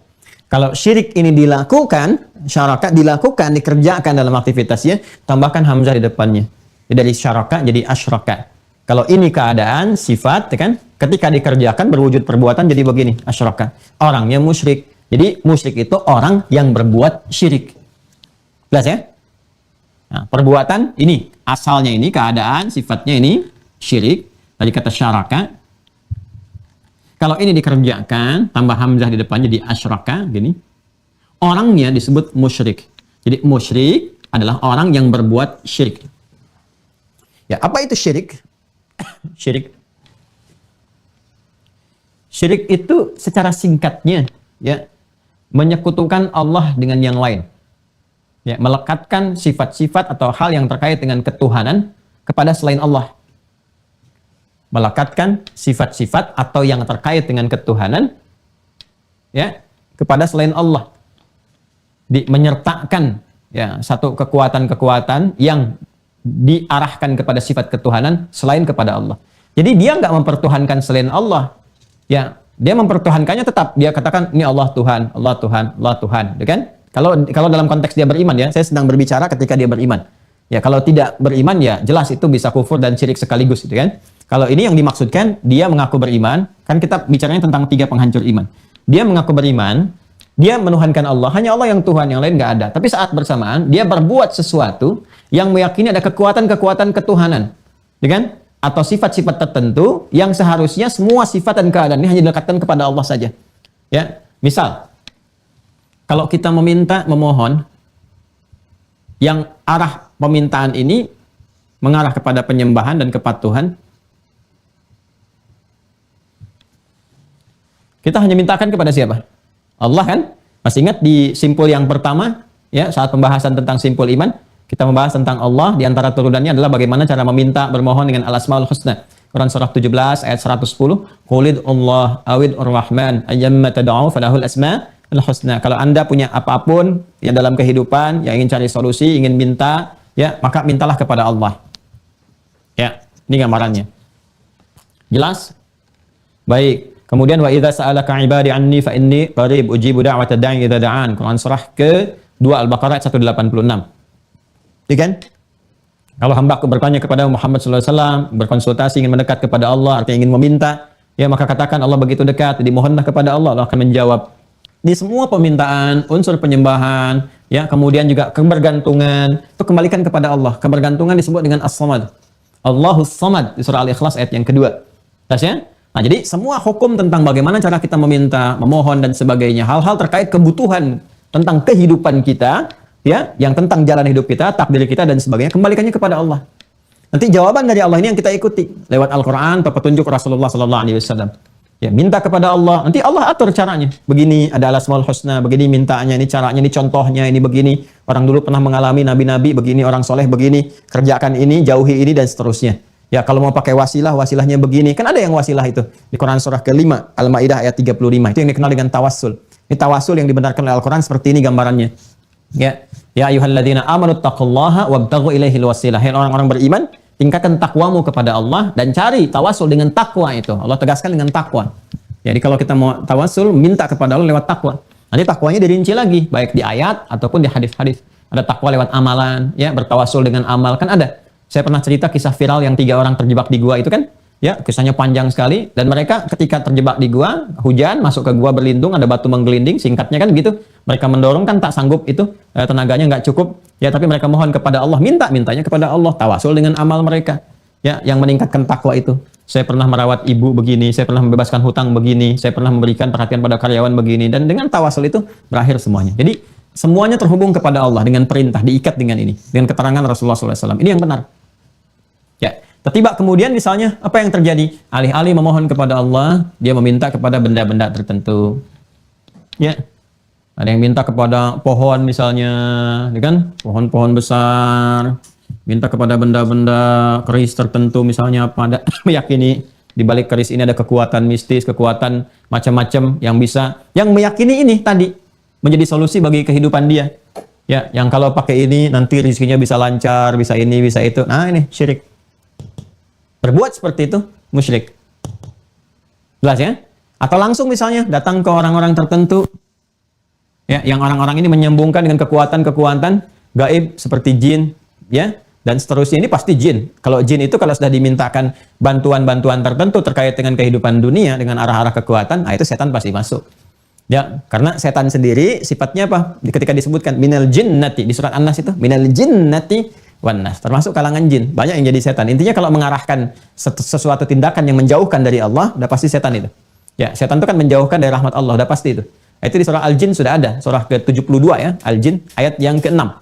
Ya, wa annahu kana rijalun minal insi ya'udzuuna birijalin minal jinni fazaduhum rahaqa. Ya, dan sungguh ada segelintir ya, manusia yang mereka itu mencoba berkongsi, minta perlindungan, minta kekuatan kepada jin lewat perantara. Perantara itu disebut dengan dukun, kahin. Makanya jangan dibagus-bagus deh ya. Jangan dibagus-bagusin namanya. Dibagus-bagusin paranormal. Saya datang kepada paranormal, orang pintar. Enggak. Ya, dia nggak pintar, dia nggak normal. Ya, jadi jangan datang-datang ke tempat-tempat yang seperti itu. Kalau pintar itu mengarahkan kepada solusi kebaikan yang Allah rahmati. Tapi kalau menyimpang dari ketentuan rahmat Allah, itu bukan orang pintar namanya. Ya, bukan paranormal, itu tidak normal itu. Ya, keadaan demikian. Jadi makanya jangan dibagus-bagusin, dukunnya dukun aja udah. Nah, ini nggak boleh. Haram hukumnya. Nggak boleh, dengan yang seperti ini. Kalau ada orang mengaku beriman, ini kita bicara dalam lingkup keimanan ya. Kita bicara tentang keyakinan kita. Kita tidak berbicara tentang keyakinan di luar kita. Kita berbicara tentang keyakinan dalam Islam, baik ya, yang sudah beriman tidak boleh mengerjakan perbuatan syirik. Jadi orang beriman nggak boleh datang ke dukun, nggak boleh minta petunjuk, minta solusi, minta ini macam-macam, nggak, haram hukumnya. Jelas ya, bahkan bisa terjebak kepada syirik ini. Oh, ini hati-hati nih. Ya, ini hati-hati. Karena kalau kita belajar Qurannya, kita buka ini, kalau udah masuk ke tafsir, lengkap semua. Ada terkait dengan kepentingan materi, misalnya di dunia usaha. Ini kan bisa ada turunan lagi nih. Ada sihir, ada santet, ada macam-macam. Ya, saya nggak mau usaha saya misalnya nanti terganggu sama ini, saingan saya, tolong saingan saya hancurkan, gini. Oleh muncul, ada santet, ada ini, ada itu, ada macam-macam. Dan diperbagus gambarannya. Pada akhirnya tetap ke sini. Ya, perdukunan terkaitan dengan jin. Ya, ada yang menggunakan boneka, ada yang menggunakan ini, gunakan itu, macam-macam lah sifatnya. Di kedudukan ada begitu. Betapa banyak orang stres itu setelah pilkada, setelah pemilu macam-macam, legislatif, eksekutif dan seterusnya, datang minta jimat, minta ini, minta pawang ini, itu syirik. Ini. Ya, kalau akidah harus tegas. Ini saya sekali lagi bicara tentang keimanan ya. Yang mengikat bagi orang Islam, ini tanggung jawab kita semua untuk menjaga. Ini nggak boleh, syirik. Nah, pelakunya disebut musyrik. Ya. Ini kalau terjadi, ini bisa menghancurkan ini seketika. Kalau ini hancur, ini kan kalau ada bangunan begini, pondasinya hancur. Kalau pondasi hancur ya sudah, ini runtuh semua ke bawah. Runtuh semua. Ya. Jadi kayak kena bom bawahnya itu, boom, hancur. Jadi gedung setinggi apapun, ya, bangunannya dibangun udah tinggi banget nih, udah pernah sholatnya bagus, umroh, haji, macam-macam, tinggi banget. Ya, udah kalau mau pencakar langit lah gitu kan, dari segi amalannya itu udah tinggi banget. Tiba-tiba hancur bawahnya nih, ya sudah runtuh ke bawah. Udah, selesai. Kalau kena penyakit syirik ini, karena itu hati-hati nih, hati-hati. Ya ini saking berbahayanya, itu dari dulu tuh diingatkan. Bahkan bukan hanya di era Nabi Muhammad SAW saja, jauh sebelum Nabi Muhammad SAW, ini sudah diwaspadai. Anda kalau ngaji surat Luqman surah ke-31, Quran surah 31, ayat 13, 31 dibalik 13. Ya ini metode menghafal cepat aja, bukan masalah ilmu otak-atik, tidak. Quran surah 31, ayatnya berapa? Tinggal balikin aja ya 13. Dah, paling kanan sebelah bawah. Itu Luqman sendiri menanamkan kepada anaknya tauhid yang tinggi sejak kecil. Sejak kecil. Dan itu menggunakan bentuk netral ketika Allah Subhanahu wa taala meminta ayah untuk mengajarkan kepada anaknya dari kecil sekali. Wa idz qala Luqmanu libnihi wa huwa ya'idhuhu. Dari Luqmannya kepada anak, ya bunayya. Tapi ketika Allah meminta kepada figur ayah, orang tua pada umumnya, untuk memberikan kesan kepada anak. Kenapa ayah? Jadi ini ada kesan sibuk-sibuknya mesti ada satu bagian pesan yang sampai kepada keluarga, ya, istri dan anak-anak itu. Jadi mesti ada bagian waktu yang sampai pesannya. Ya, yang paling berharga itu apa? Ini akidah. Pastikan anak-anak itu ya tumbuh dalam keadaan yang benar akidahnya. Itu dari kecil. Wa idz qala Luqmanu libnihi, dan ingat tuh, mesti ingat kita. Ingat, pelajari. Ya, Luqman aja udah melakukan itu. Luqman ini siapa sih? Ya, Luqman ini Luqman bin Ya'ur bin Ibni Ukhti Ayyub alaihissalam. Luqman, ini kita belajar sedikit sejarah ya. Bin Ya'ur. Ya. Bin Ya'ur bin Ibnu Ukhti Ayyub. Ayyub alaihissalam. Ada yang mengatakan Ibnu Khalati. Jadi Luqman bin Ya'ur itu anak saudarinya Ayyub. Ya, di anak bibinya. Ya, Ayyub alaihissalam. Jadi eranya jauh sebelum Nabi Muhammad SAW. Ya, bahkan nanti di referensi lain, ini mendapati juga masa-masanya Nabi Daud, kekuasaan Nabi Daud alaihissalam. Ya, jadi saat Nabi Daud itu menjadi raja, ini ada yang mengatakan usia 10 tahun dan belajar dari Nabi Daud ini. Ya, ada yang mengatakan ini versinya banyak, tapi mereka sepakat bahwa ini juga semasa dengan Nabi Daud alaihissalam. Semasa. Dan masih ingat kan? Nabi Daud itu kan Allah berikan hikmah juga. Berikan hikmah. Seperti Luqman pun diberikan hikmah. Wa ataina Luqman al-hikmata, dapat hikmah. Sedangkan hikmah di Al-Quran disebutkan wa may yu'tal hikmata faqad utiya khairan katsira. Puncaknya ilmu kan hikmah. Ya, puncaknya ilmu hikmah. Kalau kita ngaji lagi tentang sirahnya Luqman ini, Masya Allah. Ini hamba Allah, ada yang menyebutkan profesinya tukang kayu, ada yang menyebutkan penggembala, ada yang menyebutkan tukang jahit. Tapi pada intinya kehidupannya sederhana. Ya kan? Sangat sederhana. Jadi orangnya orang sederhana, tapi sangat zuhud sekali, gemar beribadah, katsira tafakkur. Ya, gemar bertafakkur. Kalau tafakkur itu bukan melamun. Bukan masuk ke dunia metaverse yang kemarin saya bahas tuh. Ya, jadi bukan melamun tapi mengkonstruksikan pemikiran-pemikiran yang baik untuk menjadi solusi untuk mendekatkan diri kepada Allah. Jadi banyak bertafakur, ya, orangnya juga nggak banyak bicara, ya, banyak diam, baik. Tapi ketika keluar kata-kata, Masya Allah, hikmah semua. Ahli hikmah ini. Ya, orang yang punya banyak hikmah disebut hakim. Makanya dikenal dengan Luqman al-Hakim. Luqman al-Hakim. Jadi ada raja yang bijak, hakimnya Daud alaihissalam. Ada orang yang penuh hikmah disebut dengan Luqman al-Hakim. Ini gambarannya. Jadi kalau mau saya katakan eranya bersama dengan Nabi Daud atau anak dari bibinya atau anak saudarinya dari Ayyub, ini kan masih jauh masanya ke Nabi Muhammad sallallahu alaihi wasallam. Ya kan? Ada berapa tahun nih kalau Nabi Daud aja ke atas kan generasinya Nabi Musa tuh. Ya, ke atasnya kan Nabi Musa ke Nabi Muhammad sudah 2000 tahun sendiri. Ya, itu kan sebelum Nabi Isa. Kalau Daud ke Sulaiman, ya. Terus sampai ke puncaknya ke Nabi Isa alaihissalam, didahului oleh Yahya dari Nabi Zakaria, garis sampingnya Imran. Ya, Imran nanti menikah, Imran bin Manat ke atas, ya, nanti nikahnya dengan Hanna. Itu masih garisnya masih panjang, dari Nabi Isa aja 600 tahun ke sini. Saya mau gambarkan bahwa orang-orang dulu sebelum Nabi Muhammad pun tuh menjaga diri dan keluarganya dari syirik. Perkataan pertama Luqman kepada anaknya saat baru tumbuh, ya bunayya la tusyrik billah. Ya, bunay itu kan bentuk sayang. Sayang. Seperti anak manggil ayah, bentuk sayang dengan buya. Jadi buya itu bentuk sayang, abi bentuk hormat. Menggabungkan sayang dan hormat itu abati namanya. Karena itu di Al-Quran itu anak ke ayah selalu abati. Ya abatif al-ma tu'mar. Seperti Ismail alaihissalam kepada Ibrahim alaihissalam. Abati, abati, abati. Tapi ayah ke anak selalu bunay. Ya bunayya, bunayya. Menunjukkan sifat sayang. Ya, perhatikan kalau kita terapkan tafsirnya ke sini. Di Quran surah ke-31 ayat 13. Ya bunayya, nah, karena sayang betul bapak kepada anak. Karena sayangnya. Jadi kalau bapak orang tua, ibu sayang pada anak, pasti harus menjaga anak kan? Ya, saking sayangnya ada ular, Anda ambil tuh, jauhin, usir ularnya. Ya kan? Ya kan? Main-main di luar berbahaya, Anda langsung ambil, ya kan? Ada panas, terlalu panas, ajak ke rumah. Hujan, jangan hujan-hujanan, deras begini, banyak kilat, bahaya, bahaya. Saking bahaya karena sayang itu Anda jaga. Saya cuma mau nyampaikan, neraka itu lebih panas daripada apa yang sekarang kita dapati dalam kehidupan dan sebagainya. Setan itu bahaya. Makanya kalau ada yang membahayakan kepada fisik, Anda jaga betul, Anda jauhkan. Ini membahayakan kepada roh, kepada jiwa yang sumber kehidupan.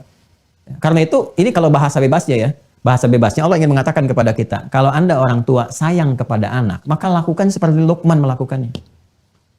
Bentengi ini dari penyakit-penyakit jiwa, apalagi yang bisa menghancurkan. Apa yang bisa menghancurkan? Ini, syirik. Perbuatannya asyraka yusyriku, orangnya musyrik. Kalau ingin kita larang, la tusyrik. Maka Luqman berkata kepada anaknya, ya bunayya, la tusyrik billah. Inna syirka la zulmun azim. Ya, jangan kamu kerjakan syirik. Syirik itu tingkat dosa yang tertinggi katanya bagi insan beriman. Kezaliman, zalim itu kan menempatkan sesuatu bukan pada tempatnya, dosa. Ya, yang tertinggi itu la zulmun azim, yang paling dahsyat yang bisa menghancurkan itu syirik, kata Luqman. Tapi ingat pembuka ayatnya kan mengatakan apa? Wa idz qala Luqmanu libnihi. Pakai id. Ini yang dimintakan kepada kita. Hei kalian para orang tua, para ayah, para ibu dan sebagainya. Ya, pelajari, ingat-ingat Luqman aja, yang hamba Allah yang soleh, yang baik, gitu kan? Yang dipuji, namanya tercantum jadi satu surah dalam Al-Quran, dia mendidik anaknya supaya nggak syirik. Ya, dan kata Ibnun itu netral untuk kita semuanya. Ketika dikatakan kepada Luqman, diterapkan ya bunayya, menunjuk sayang. Kalau memang orang tua sayang pada anak, jaga ini. Nih, jadi hati-hati. Lihat sekolah, jangan sampai ditempatkan di sekolah yang menghadirkan syirik. Ya kan? Semua tingkat sekolahan. Lihat bermain dia seperti apa. Jangan sampai diberikan tontonan-tontonan yang isinya ada syiriknya. Nonton film-film, kartun, macam-macam. Ternyata dalamnya ada syiriknya, bahkan ada kufurnya, ada macam-macamnya. Atau mainan-mainan yang mengantarkan kepada syirik dan sebagainya. Jaga. Dari kecil, la tusyrik billah, inna syirka la zulmun azim. Ini saya hanya menyampaikan pada orang beriman ya. Artinya kalau masih mau jaga iman. Ya kan? Beda nanti menerimanya kalau ini kena penyakit. Ya, gini, ini gimana kita? Ya gimana kitanya tuh kesini, Joni, nih. Ya, tetap kitanya harus jaga. Ya. Kan tantangannya besar. Di Madinah aja kan turun ayat-ayat ini. Turun. Ya, apalagi sekarang yang kompleks begini bisa terjadi. Ya kalau kita yakin dengan semua simpul ini, yakin akan pulang, yakin akan meninggal, yakin akan dipertaruhkan. Karena kalau ini terjadi, syirik ini, ancamannya besar. Ancamannya besar. Kalau benar-benar syirik terjadi, misalnya na'udzubillah min dzalik, kan? Ini di Quran surah An-Nisa saja 2 kali ditegaskan. Quran surah 4 ayat 48 dengan 116 ditegaskan 2 kali dengan penekanan yang berbeda. Jadi 116 ini bukan pengulangan, tapi penekanan pada aspek yang harus betul-betul dikuatkan pada diri kita. Ya. Innallaha la yaghfiru ay yushraka bihi wa yaghfiru ma duna dzalika liman yasha. Ini. Innallaha la yaghfiru ay yushraka bihi. Awas hati-hati ya. Ini pakai la nih. Belum pakai lan, enggak pakai lan di sini. Alhamdulillahnya masih pakai la tuh. Innallaha pakai huruf taukid. La yaghfiru. Ingat pakai la ya. Saya kotakin. Yaghfiru ay yushraka bihi. Wa yaghfiru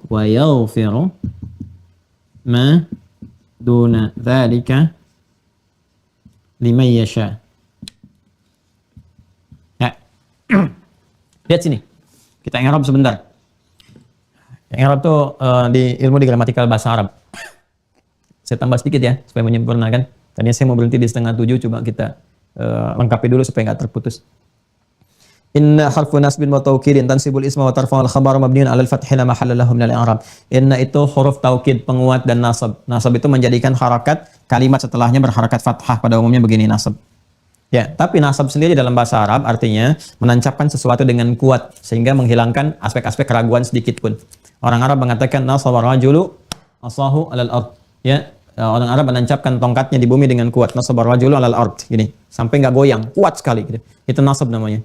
Makanya kalau ada inna, itu artinya Allah memberikan pesan yang kuat, tancapkan dalam jiwa, tancapkan, jangan ragu, jangan goyang sedikit pun. Ini penting sekali, ya. Innallaha, sungguh Allah itu menguatkan kepada kita, tancapkan dalam jiwa, menyampaikan la yaghfiru. Awas hati-hati, tidak akan mengampuni. Kalau kita baca terjemahan, ya, ini terjemahnya begini, tidak akan mengampuni. Mengampuni. Nah ini bisa jadi problem nih, karena ada terjemah itu karena nggak bisa mewakili secara keseluruhan, karena itu butuh tafsir. Ya, tidak hanya ke sini, la. akan mengampuni ke sini fi'il mudhari. Kan yang pakai mudhari itu anita itu kan sedang, akan, ya kan? Sedang terjadi, akan terjadi, ya. Jadi kalau ghafara mengampuni, telah mengampuni. Yaghfiru akan mengampuni. Pakai la, tidak akan mengampuni. Ini kalau pakai terjemahan bisa problem. Artinya kalau orang pernah syirik, ayyusyraka bihi, ya, orang-orang yang menyekutukan Allah yang berbuat syirik. Kalau kita baca terjemahan, artinya sekali berbuat syirik gak akan diampuni dosa. Awas, hati-hati. Nah, ini kalau baca terjemahan sekilas. Makanya kita baca pakai ilmunya. Kalau pakai ilmu, la di sini. Allah tidak mengatakan pakai lan. Karena ada la, ada lan. Ya, la itu di sini nafi. Ya, nafi jelas. An-nafi. Jadi ada la itu la nahi, la nafi, la naqsi. Naqsi menunjukkan kurangnya pada sesuatu. Biasanya kalau ada pakai la, pakai naqsi, setelahnya pakai kata benda, kemudian harakatnya fathah. Ya. Misalnya la hijrata ba'dal fathi. Enggak ada hijrah lagi setelah terbukanya kebaikan-kebaikan fathah.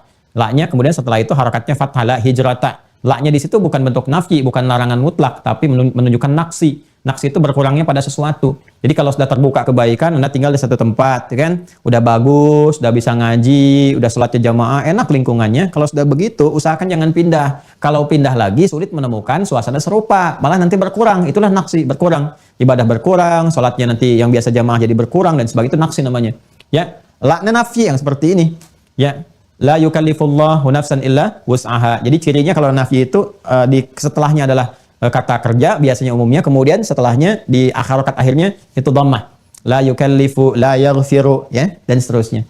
Kalau nahyi, larangan, ciri khasnya adalah la, setelahnya kata kerja, kemudian huruf akhir di kata kerja mati, ya, pakai sukun, ya, la la tadhhab, ya kan? La tuharnik, yaitu nahyi sifatnya, melarang dan seterusnya.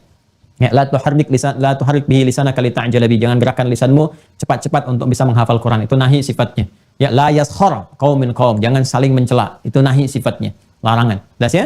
Nah, bentuk ini, bentuk la nafi itu bisa menggunakan la, bisa pakai lan, nih lan. Bisa pakai lam. Ada 3 bentuk. Jadi kalau kita ngaji nahu, nafi ini kan nafi ini, la, nafi ini. Nafi itu, nafi, mana nulisnya ya? Masih ada ruang. Di sinilah. Ya. An-nafi, ya, adawatun nafi yang menggunakan nafi itu umumnya kalau menunjuk waktu itu bisa pakai 3. Alatnya banyak nanti, ada ma, ada laisa, ada. Tapi saya mau gunakan pakai 3 dulu. La, ini. Kemudian lan, gini, dan lam, begini. Kalau pakai la, ini menafikan yang sedang terjadi, sedang berlangsung. Kalau pakai lan, menafikan yang sedang berlangsung ini sampai kapanpun. Kalau bahasa Inggris never, gitu kan? Never, tidak akan pernah. Ini lan, nggak akan pernah sampai kapanpun.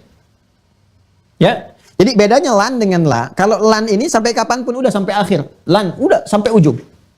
Kalau la ini, la itu saat berbuat, saat berlaku seperti itu. Mungkin ke depan kalau dia mau berubah, ya itu bisa berubah. Jelas ya? Nah, contoh la dengan lan disatukan di Quran surah kedua Al-Baqarah ayat 120. Kamu sab. Quran surah kedua Al-Baqarah ayat 120. Ada? Walan tarda ankal yahudu walan nasara hatta tattabi'a millatahum. Ada? Ya, Quran surah 2 ayat 120. Paling kanan sebelah atas tuh. Walan tarda ankal yahudu. Itu pakai lan pertama. Ingat, kalau Anda cuma dengar, nggak pernah lihat tulisannya, ini bahaya juga. Ya, karena bacaannya terdengar sama. Walan tarda anka al-yahud. Walan nasara. Kayak sama tuh depannya. Walan nasara. Walan tarda anka al-yahud. Walan nasara. Padahal yang kedua pakai la. Wala la an-nasara. Ini.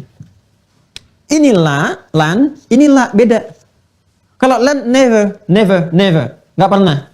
Susah, sulit sekali. Ini ada peluang. Walan tarba'an kal yahudu, tidak akan ridha ya kepadamu orang-orang Yahudi itu, walan nasara, dan orang-orang Nasara itu, ya. Tapi kaitan dengan apa? Dengan millah itu lebih kepada sistem kehidupan. Mencakup banyak hal di dalamnya, dalam politik, dalam ekonomi, termasuk keberagamaan dan sebagainya, ya. Kalau ini pakai la, ini masih bisa kompromi. La dalam politik, ekonomi masih bisa diajak bergaul. Memang tetap pengen dominan, pengen bagus, tapi masih bisa kerja sama. Kalau ini jangan harap, lan, nggak akan pernah. Sampai kapanpun, ya, kata Al-Quran tuh Yahudi itu selalu ingin di atas, gak akan pernah mau. Ya, setara aja nggak akan mau, apalagi di bawah. Jadi ingin selalu mendominasi sifatnya. Di ekonomi dominasi, militer dominasi, politik dominasi, dan seterusnya. Dan nampak sekarang. Ya, Anda masih bisa bekerja, berkompromi, dan bergaul, bekerja sama dalam bisnis, dalam macam-macam dengan Nasrani masih bisa. Ya, tapi Yahudi harus ekstra perhatian. Ya, karena sifatnya apa? Selalu ingin dominan, selalu ingin di atas. Ya, bisa jadi nanti ya naik dan seterusnya. Ini nampaklah dalam kehidupan. Nanti di ilmu yang lain saya bisa turunkan lebih jauh lagi. Ya, sampai kekinian. Ya, sekarang perlu kita akui dominasi sekarang kan dominasi Yahudi di segala aspek dalam bidang kehidupan. Jangan harap kalau Anda bersaing tiba-tiba mau naik bisa dibiarkan begitu saja, dihantam Anda. Ekonomi mau naik, hantam, jangan sampai naik. Ya, di politik jangan sampai naik. Apalagi kalau membawa nama-nama keislaman, ya sudah. itu sudah tantangan kehidupan sifatnya. Jadi kita menghadapi semua ini sebagai tantangan. Artinya bagaimana kemudian kita merespon tantangan-tantangan global dengan cara yang elegan. Ya, jadi bukan di sana pakai ilmu, di sini pakai senjata, semuanya tidak seperti itu. Ya, jadi kalau belajar kita belajar. Ya, nanti ada caranya, ada caranya. Ya, bukankah nanti Nabi SAW ketika memperbaiki pasar di Yathrib itu kan itu akbahul aswaq, ya pasar terburuk. Kata Nabi SAW itu komen Nabi loh, komen Nabi yang pertama kali komentari sistem perekonomian Madinah. Ya, Madinah sebelum jadi Madinah kan Yathrib. Itu hancur sistem ekonominya karena perilaku Yahudi. Karena monopoli itu. Pokoknya mereka yang ngatur semuanya, sistem monopolinya. Dibuat sistemnya sesuai dengan apa yang mereka inginkan. Jadi semuanya terkerok ke atas aja, ke Yahudi aja. Aus dengan Khazraj diadu, keuntungan dapat di sini. Terus dimonopoli sistemnya. Ya, persis yang seperti sekarang terjadi itu. Monopoli bikin ini, bikin itu. Arahnya kan ke sana semua, cuan dan seterusnya. Gambarannya kan seperti itu. Maka Nabi memberikan langkah strategis yang berkeadilan. Sehingga semua merasakan Nasrani mendapatkan porsi yang baik, Yahudi juga dapat yang baik, Muslim dapat yang baik, semua masyarakat dapat yang baik. Sehingga jadi suasana Madinah yang munawwarah pada saat itu. Bagaimana? Beliau ciptakan keseimbangan pasar. Ya, ciptakan keseimbangan pasar. Dibuat sebuah sistem. Seperti apa? Bukan di sini bahasannya. Nanti di fikih ekonomi dan seterusnya itu bisa dibahas. Kita bisa turunkan karena lengkap sekali. Dan itu mensejahterakan sampai lahir Piagam Madinah. Jangan dikira orang Islam saja yang ada di situ. Tidak. Lihat Piagam Madinah itu indah sekali. Ya, ada non-muslimnya, ada muslimnya, berkehidupan dan adil semua. Adil, kehidupan yang adil. Ya, bukan rata. Kalau rata belum tentu adil. Kehidupan yang berkeadilan. Itu yang disebut keadilan sosial. Ya, bagi seluruh masyarakat yang berkehidupan di dalamnya. Jadi kalau di Indonesia ya keadilan sosial bagi seluruh masyarakat Indonesia. Ya, itu gambarannya. Kalau lompat ke situ jauh amat ya. Sini dulu ya. Nah, ini la dengan lan praktek. Jadi kalau la itu pada saat dikerjakan. Tapi bisa berubah. Ya, di masa-masa berikutnya. Lan never. Kalau lam ini menafikan yang sebelumnya. Hal dhahaba Ali ila al-Madinah? Apakah Ali pergi ke Madinah? La huwa lam yadhhab. Dia tidak pergi. Lam. Dia tidak pergi, menafikan yang telah berlalu. Ini madhi sifatnya past tense. Madhi. Ya kan? Ini istiqbal. Ini hal yang sekarang. Apa kaitan dengan ayat ini? Innallaha pakai la. Bukan pakai lan, apalagi lam. Kalau pakai la, masih ada peluang untuk memperbaiki. Ya Allah menyampaikan, innallaha la yaghfiru ayyushraka bi, pakai mudhari. Ini selama berbuat musyrik, Allah tidak akan mengampuni dosa orang yang berbuat musyrik. Yushraka, sedang berlaku musyrik. Jadi kalau ada seseorang, kita langsung contoh praktek misalnya, seorang berbuat syirik. Ada kekuatan, keyakinan lain di luar Allah Subhanahu wa taala yang mampu mengabulkan, memberikan kekuatan sebagainya. Datang ke dukun lah singkatnya. Ya. Terus dia berperilaku syirik. Ini saat bersamaan berbuat syirik ini, maka hancur nih iman. Seketika. Sudah. Dalam perbuatan syirik ini, selama masih mengerjakan ini, ada di ruang syirik ini, telah berbuat, sedang berbuat ini, belum diperbaiki ini. Maka statusnya la yaghfiru. Udah, nggak ada pengaruh apapun. Mau dia sholat, mau dia apapun, udah. Hancur pakai ini. Karena dia menghancurkan iman. Ya Anda mau bikin bangunan bagaimana kalau di bawahnya sudah runtuh? Nggak bisa bangun. Nggak bisa tinggi. Nah, apa yang harus dilakukan adalah, yang dilakukan, hancurkan dulu syiriknya. Taubat dari sini. Taubat. Ya, perbaiki ini, sadari bahwa ini salah, ini keliru, belajar fikih yang benar. Ya, belajar tentang Allah, bagaimana cara mengabulkan doa, Allah merahmati hamba dan sebagainya, supaya nggak terjebak perbuatan seperti ini. Ya, nanti kan ada yang bentuknya macam-macam.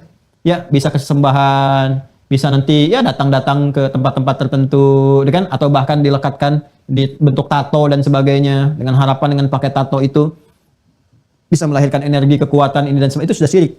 Nah, ini bahaya. Jadi fungsi dari sholat, dari macam-macam, gak ada fungsinya. Walaupun dia benar sholatnya, rukun syarat dari awal sampai akhir, tapi karena bangunan asalnya hancur, gak berpengaruh ini. Sampai apa yang terjadi? Sampai dia taubat. Jadi batasnya adalah sampai dia tobat sebelum nyawanya sampai di kerongkongan. Kalau nyawa sudah sampai di kerongkongan dan belum dia tobat, sudah. Maka berlaku hukum ini sampai ke akhirat. Artinya nggak ada nilainya. Sholat, zakat, puasa, bahkan haji dia dan semua nggak ada nilainya. Selesai. Ya, tapi kalau misalnya dalam kehidupan nyawa belum sampai ke kerongkongan, kemudian kita belajar, tahu ini dosa besar, ya kan? Terus kita bertobat dari itu semua, maka Allah berkenan menggugurkan. Gugurkan. Lo perbaiki, isi dengan amal soleh dan seterusnya. Bangun lagi, ya bangunan-bangunan Islamnya. Kalau itu bisa kita lakukan, masya Allah, maka boleh jadi juga dia mendapatkan rahmat Allah lebih tinggi. Bukankah banyak juga orang-orang yang syirik sebelum masuk Islam di masa Nabi Muhammad SAW? Bahkan ada yang jualan Tuhan. Seperti Umar kan? Ya, Umar itu bukan hanya kufur, tapi kan sudah syirik juga sebelum masuk Islam. Sebelum masuk Islam. Dan terkenal jualan Tuhan. Ya, Tuhan jualan dan sebagainya. Tapi setelah merasakan ada yang salah, keliru dan sebagainya, kemudian masuk Islam. Begitu masuk Islam, hasuna Islamu, bagus keislamannya. Apa yang terjadi setelah itu? Masuk di antara sahabat mulia, dahsyat, hebat, dan satu di antara 10 orang yang mubasysyirina bil jannah. Dikabari oleh Nabi sallallahu alaihi wasallam masuk surga tanpa hisab. Ya kan? Itu kan luar biasa. Nah, jadi orang-orang yang pernah berbuat syirik ini, ayo tobat ya. Tobat, perbaiki jalur hidup sebelum wafat. Sayang kalau sudah wafat gak ada gunanya. Ya, maaf sekali, perangkat syirik itu gak akan membantu Anda di sakaratul maut. Dukun gak bisa bantu Anda. Ya, tolong minta dukun bantuan supaya keluarkan jin terbaik untuk ngusir malaikat maut, gak bisa. Tinggalkan. Ya, perangkat-perangkat yang melekat benda-benda itu tinggalkan semuanya. Tawakal kepada Allah. Tawasul yang benar berdasarkan petunjuk dan sebagainya, minta kepada Allah. Jadi kalau kita kerjakan dengan baik, insya Allah Allah akan terima taubat kita dan kembali pada kemuliaan. Kalau tidak, terancam. Kalau sampai akhir kehidupan nggak taubat, membawa pulang dengan dosa syirik, ini bahaya sekali. Bahaya sekali. Ya. Wa yaghfiru ma duna dzalika liman yasha, sedangkan dosa-dosa yang lain selain syirik, nah ini tidak sebesar syirik, tapi tetap ada juga dosa besar. Ya, yang terkait dengan ini. Wa yaghfiru ma duna dzalika liman yasha, tapi cara Allah mengampuni dosa selain syirik ini lebih ringan dibandingkan dengan dosa syirik. Ya, liman yasha, bagi siapa yang dikehendaki. Yang dimaksud siapa yang dikehendaki di sini, maka masuklah kita kepada golongan yang dikehendaki itu. Ikuti caranya dengan taubat itu. Jadi cara menyimpulkannya jangan salah. Oh, kalau nggak dikehendaki berarti saya nggak diampuni. Bukan begitu cara berpikirnya. Cara berpikirnya adalah masuklah kepada siapa yang dikehendaki ini. Ya, bagaimana caranya? Lihat nanti ketentuannya di ayat-ayat lain. Ini persis seperti Nabi Zakaria membaca perkataan Maryam. Ya, Maryam kan ketika dirawat oleh Nabi Zakaria, ya, kuncinya dipegang mihrab beliau itu. Jadi setiap masuk mendapati banyak makanan, banyak rezeki, bertanya, "Ya Maryam, anna laki hadza?" Ya, Maryam menjawab apa? Qalat huwa min indillah, innallaha yarzuqu may yasha bighairi hisab. Ya, perhatikan kalimatnya. Innallaha, sungguh Allah, yarzuqu may yasha, akan memberikan rezeki kepada siapa yang Dia kehendaki. Ya, bighairi hisab, tanpa hisab. Siapa yang Dia kehendaki? Bagaimana Nabi Zakaria membacanya? Maksudnya apa? Oh, bagaimana Maryam dikehendaki oleh Allah, ditiru caranya. Oh, di mihrab itu minta begini-begini. Makanya ketika itu juga tidak pakai lama. Di mihrab itulah kemudian beliau bermohon kepada Allah. Minta supaya dikaruniai keturunan. Karena satu hal yang beliau inginkan itu keturunan. Ya, maka diminta di situ. Hunalika da'a Zakaria rabbah qala rabbi habli min ladunka dzurriyyatan thayyibah innaka sami'ud du'a. Apa yang terjadi? Maka dijawab langsung, fanadatul malaikatu wa huwa qa'imun yusalli fil mihrab anna Allah yubashshiruka bi Yahya. Langsung dikabulkan. Jadi ikut apa yang disampaikan Maryam, diikuti seketika dapat. Itu ada di Quran surah ketiga Ali Imran ayat 37 sampai 39.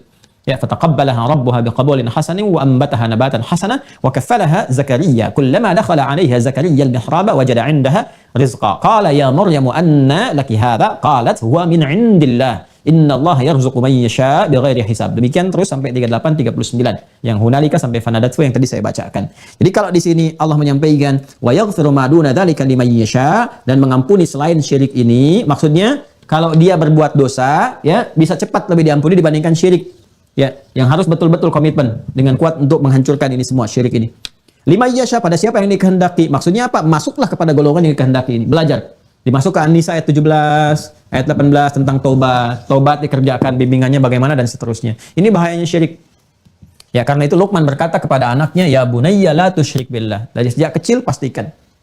Ya, bahkan wasiat orang tua pertama kali, ingat, orang tua ketika misalnya merasakan dekat-dekat sakaratul maut, fisik lemah dan sebagainya, itu Al-Quran memberikan pesan tegas. Hal pertama yang harus dipastikan oleh orang tua itu, ya warisan yang harus ditinggalkan itu adalah warisan iman. Dan memastikan jangan sampai syirik. Jadi kalau tadi Luqman kisahnya, Luqman itu memastikan kepada anaknya dari kecil dibimbing supaya nggak syirik, jaga iman. Ya, nanti saat dewasa pun, saat akan masuki masa senjanya, akan meninggal pun, itu memastikan kepada anak-anaknya supaya dipastikan hasil pendidikannya berhasil menjaga iman dan tidak syirik. Ya, contohnya apa? Kalau yang ini dari kecil, yang ini akan meninggal. Contohnya Quran surah 3 ayat 133. Nabi Yakub kepada anak-anaknya yang 12 itu. Quran surah 2 ya. Al-Baqarah ayat 133. Quran surah 2 Al-Baqarah ayat 133, paling kiri di pertengahan, agak sedikit ke bawah. Sudah? Baik, kisah Nabi Yakub ke 12 anaknya. Ya. Am kuntum syuhada'a idh hadara Yaqubal maut. Idh qala li banihi ma ta'buduna min ba'di.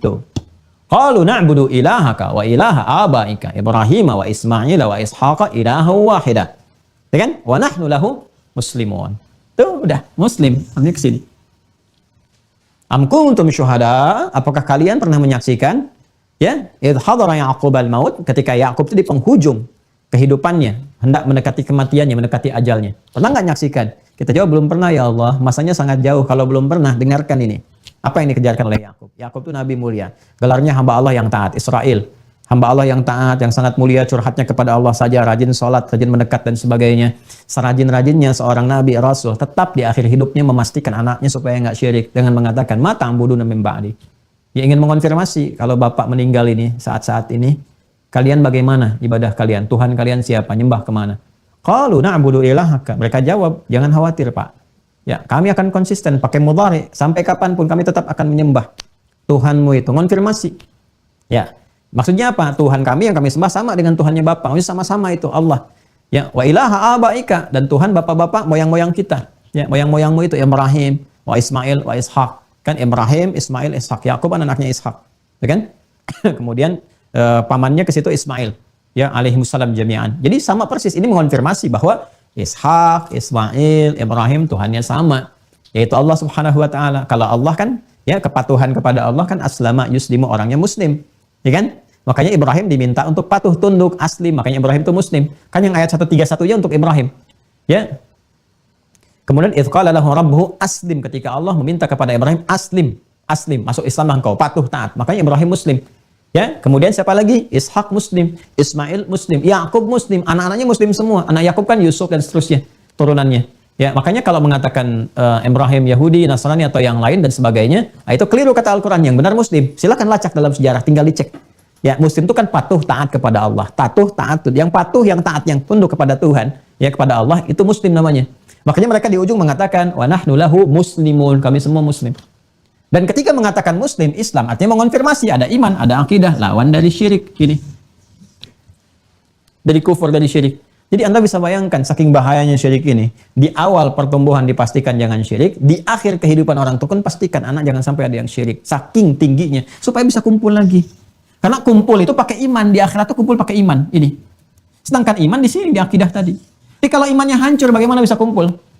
Jadi kalau dalam bahasa bebasnya gini, kalau orang tua pengen kumpul lagi sama anak, semacam-macam, pastikan jangan sampai berbuat syirik. Harus ada iman, jangan dihancurkan imannya. Dari mana taunya bisa kumpul dengan iman? Buka Quran surah 52, At-Tur ayat 21. Quran surah 52, At-Tur ayat 21. Ya, itu batuk. Walladzina amanu, dan para orang tua yang beriman. Ada imannya? Wattaba'athum dzurriyyatuhum biimanin, dan diikuti oleh anak cucu semuanya beriman. Alhaqna bihim dzurriyyatahum, kami akan kumpulkan mereka semua ya dengan anak cucu keluarga besarnya di surga karena iman mereka. Wa ma alatnahum min amalihim min syai', kami enggak akan sia-siakan amal yang mereka kerjakan karena iman itu. Kullu mri'in bima kasaba rahin, tapi semua tergadai dengan perilakunya masing-masing. Jadi kalau perilakunya menghancurkan iman, ya kan? Bahaya itu. Imannya hancur, enggak ada pertemuan itu. Dan contohnya sudah banyak terjadi. Ya, bahkan dikisahkan bagaimana Nabi Nuh berpisah dengan anaknya itu. Ya, karena iman itu kalau sudah hancur teman-teman sekalian itu bahaya sekali. Bahaya sekali. Ya. Nah, ini gambarannya. Karena itu hati-hati ya pada fenomena-fenomena kekinian dan sebagainya yang bisa saja terjadi. Kemudian saya bacakan cepat saja supaya kita bisa tuntaskan ini. Jam 7 Masya Allah. Riddah itu perbuatan yang mengarah kepada peninggalan atau meninggalkan, perbuatan untuk meninggalkan Islam, keyakinan yang telah dipeluk. Jadi sudah Islam dulu, terus ditinggalkan, berbalik. Riddah itu artinya dari berbalik ke belakang. Irtadda yartaddu itu berbalik ke belakang. Jadi setelah di depan gini, balik ke belakang, tinggalkan yang di sini, berbalik ke belakang lagi. Nah, itu irtadda kata kerjanya. Nah, perbuatannya riddah. Jadi kan orang yang disebut murtad. Jadi murtad itu artinya berbalik ke belakang, meninggalkan apa yang ada. Ya, secara istilahnya keluar dari Islam, meninggalkan Islam itu murtad. Ya, sudah kalau sudah murtad hapus amal. Ya, syirik demikian. Syirik itu kan menggugurkan amalan-amalan yang sudah dikerjakan, hancur tuh. Ya imannya, karena imannya kena. Murtad juga begitu, imannya kena, jadi hancur. Dari mana tahu dalilnya? Al-Baqarah, Quran surah 2, ini pertama kali disebutkan ayat 217, paling kiri, agak ke tengah sedikit. Di ujung ayatnya langsung. Udah? Wa may yartadid minkum an dinihi. Ada? Quran surah kedua ayat 217, langsung ke bawah biar cepat. Jangan kalau dari depan ya bisa dibaca ya saluna kanil anisyahril haram qitalin fi, terus langsung ke bawah wa may yartadid minkum an dinihi. Ada?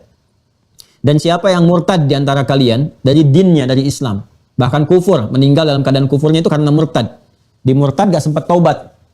Ya, keluar dari Islam, gak taubat, gak balik lagi, dan mempertahankan kemurtadannya sampai meninggal dunia.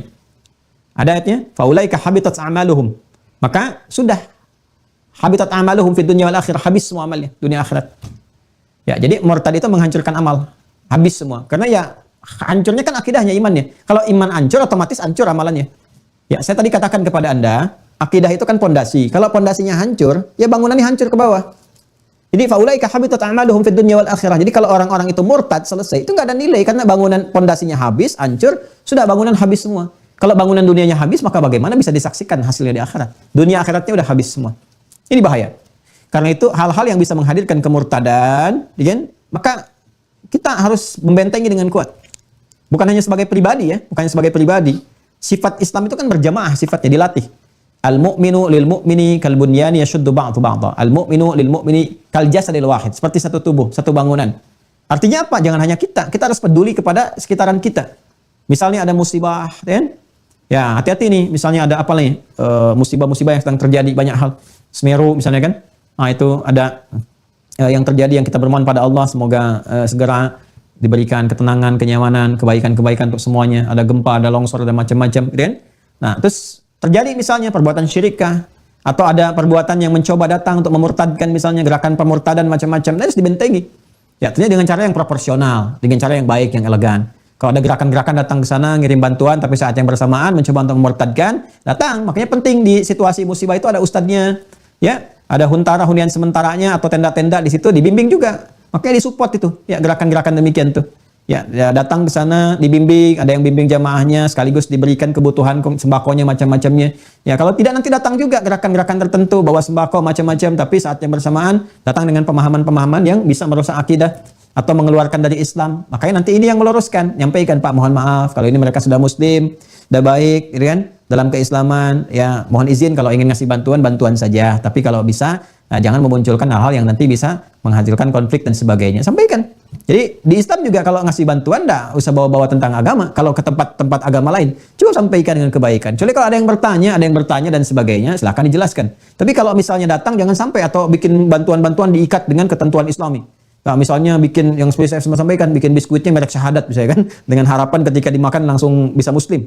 Atau Anda ngasih obat kepada yang sakit, dikasih yang sifatnya bisa kecanduan. Gitu kan, dengan obat tersebut atau yang sifatnya berkala yang harus diteruskan, kalau enggak dosisnya bisa berbahaya. Nah, itu kalau mau tambah dosis atau mau dilengkapi obat nggak bisa, kecuali ada syahadat dulu. Itu haram hukumnya, dosa. Ya, karena pernah terjadi di tempat-tempat lain orang-orang Islam ketika akan kemudian diberi obat, minum obat itu terus harus minum lagi, begitu akan minta lagi dosis selanjutnya itu tidak diberikan kecuali kalau berpindah agama. Kalau enggak dia terus dalam keadaan yang sulit dengan penyakitnya. Itu pernah kejadian. Ya, pernah kejadian di beberapa tempat. Itu nggak boleh terjadi. Di Islam nggak boleh terjadi. Nah, ini bentengi.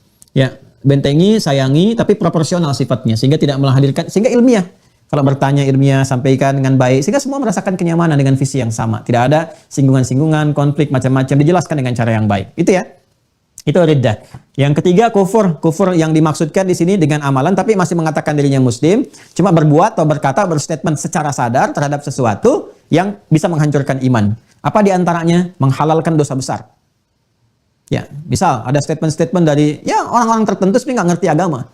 Cuma gelarnya aja dokter misalnya kan apa dan sebagainya. Cuma sekolahnya bukan di sekolah-sekolah yang memang keislamannya kuat. Ya, kadang dia ke Eropa atau kemana ngambil jurusan ketimuran, keislaman, kajian, tapi nggak diajarkan menggali kekuatan agama untuk beriman, untuk menyampaikan risalah dengan baik, tapi mencari celah-celah untuk menghancurkan itu.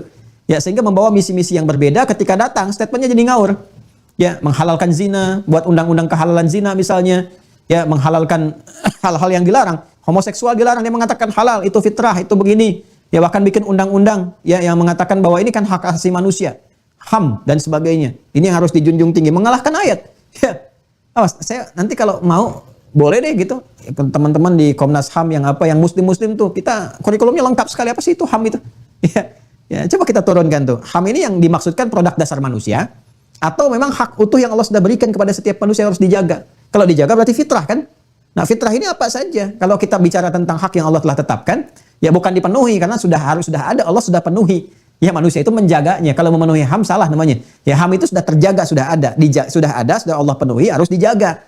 Nah, penjagaannya itu kan mengacu kepada apa yang Tuhan telah tetapkan, bukan apa yang manusia buat. Jadi kalau manusia buat melanggar ketetapan Tuhan, melanggar HAM namanya. Jadi jangan sampai pegiat HAM melanggar HAM itu sendiri. Ya. Dimohon maaf, fitrah manusia dilekatkan laki-laki, perempuan. Itu HAM mereka, laki-laki, HAM-nya laki-laki, itu fitrahnya. Allah sudah tetapkan, dipenuhi oleh Allah. Nih, untuk maslahat kamu begini. Jadi ketika dia merasa bahwa dirinya ingin merubah diri, ingin berekspresi, ya ingin dari laki-laki jadi perempuan, itu sedang melanggar HAM. Nah, harusnya dibantu. Bukan dipertahankan. Jadi kalau dibela, jadi pertanyaan. Jadi kalau ada konsepsi gerakan membela orang-orang begitu atas dasar HAM, itu menyalahi HAM sebetulnya. Ya, kenapa? Karena HAM itu hak dasar, hak asasi manusia yang Tuhan telah berikan. Allah lekatkan kepadanya. Ya, ada hak berkehidupan, makanya nggak boleh merenggut sembarangan. Ya, kecuali pada hukum-hukum yang melanggar hukum Tuhan dan membahayakan. Ya, saya membunuh ini dan sebagainya, itu kan itu melanggar HAM. Ya, membantai dan seterusnya itu melanggar HAM. Itu hak dasar. Tapi selain itu apalagi beragama misalnya kan, ada memenuhi kebutuhan jiwa yang benar, itu hak dasar. Karena itu dijunjung tinggi, di Islam pun dijunjung tinggi. Lakum dinukum waliyadin, itu luar biasa. Tapi jangan lupa di antara HAM itu juga ada hak dasar manusia tentang fitrah kemanusiaannya. Di antaranya apa? Tentang gendernya. Itu fitrah, itu HAM. Laki-laki, perempuan. Jadi sebetulnya ketika laki-laki sedang menjadi perempuan atau perempuan sedang menjadi laki-laki, berusaha berubah dari situ, itu bukan mempertahankan HAM itu, bukan.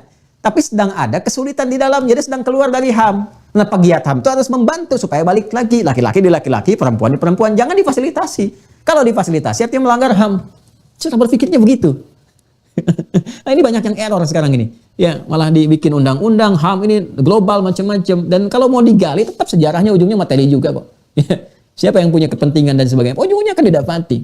Ya, jadi kalau kita mau ngaji, kita bisa bicara dengan cara yang benar, tapi dengan catatan mencari kebenaran, bukan pembenaran. Ya, wa ulul ilmi qa'iman bil qist. Wah, ini semangat nih. Ini mohon maaf ya, kalau kita mau turunkan babnya panjang sekali. Jadi Islam tuh lengkap. Jadi kalau saya bicara itu kadang-kadang masuk ke sini pengen nyinggung ini, pengen ini, tapi proporsional gitu. Jadi kalau kita mau keluarkan setiap kurikulumnya ada. Di bab ini ada, bab ini ada. Cuman kadang-kadang manusia suka bikin-bikin sendiri gitu. Ya, jadi kalau dari manusia akhirnya relatif kan? Relatif gitu. Ya boleh aja manusia berkreasi berdasarkan pada sumber-sumber yang pedoman yang Allah tetapkan, turun ke bawah. Nah, ini kufur yang tadi saya sampaikan. Kenapa? Karena tantangan ini kita dapati sekarang.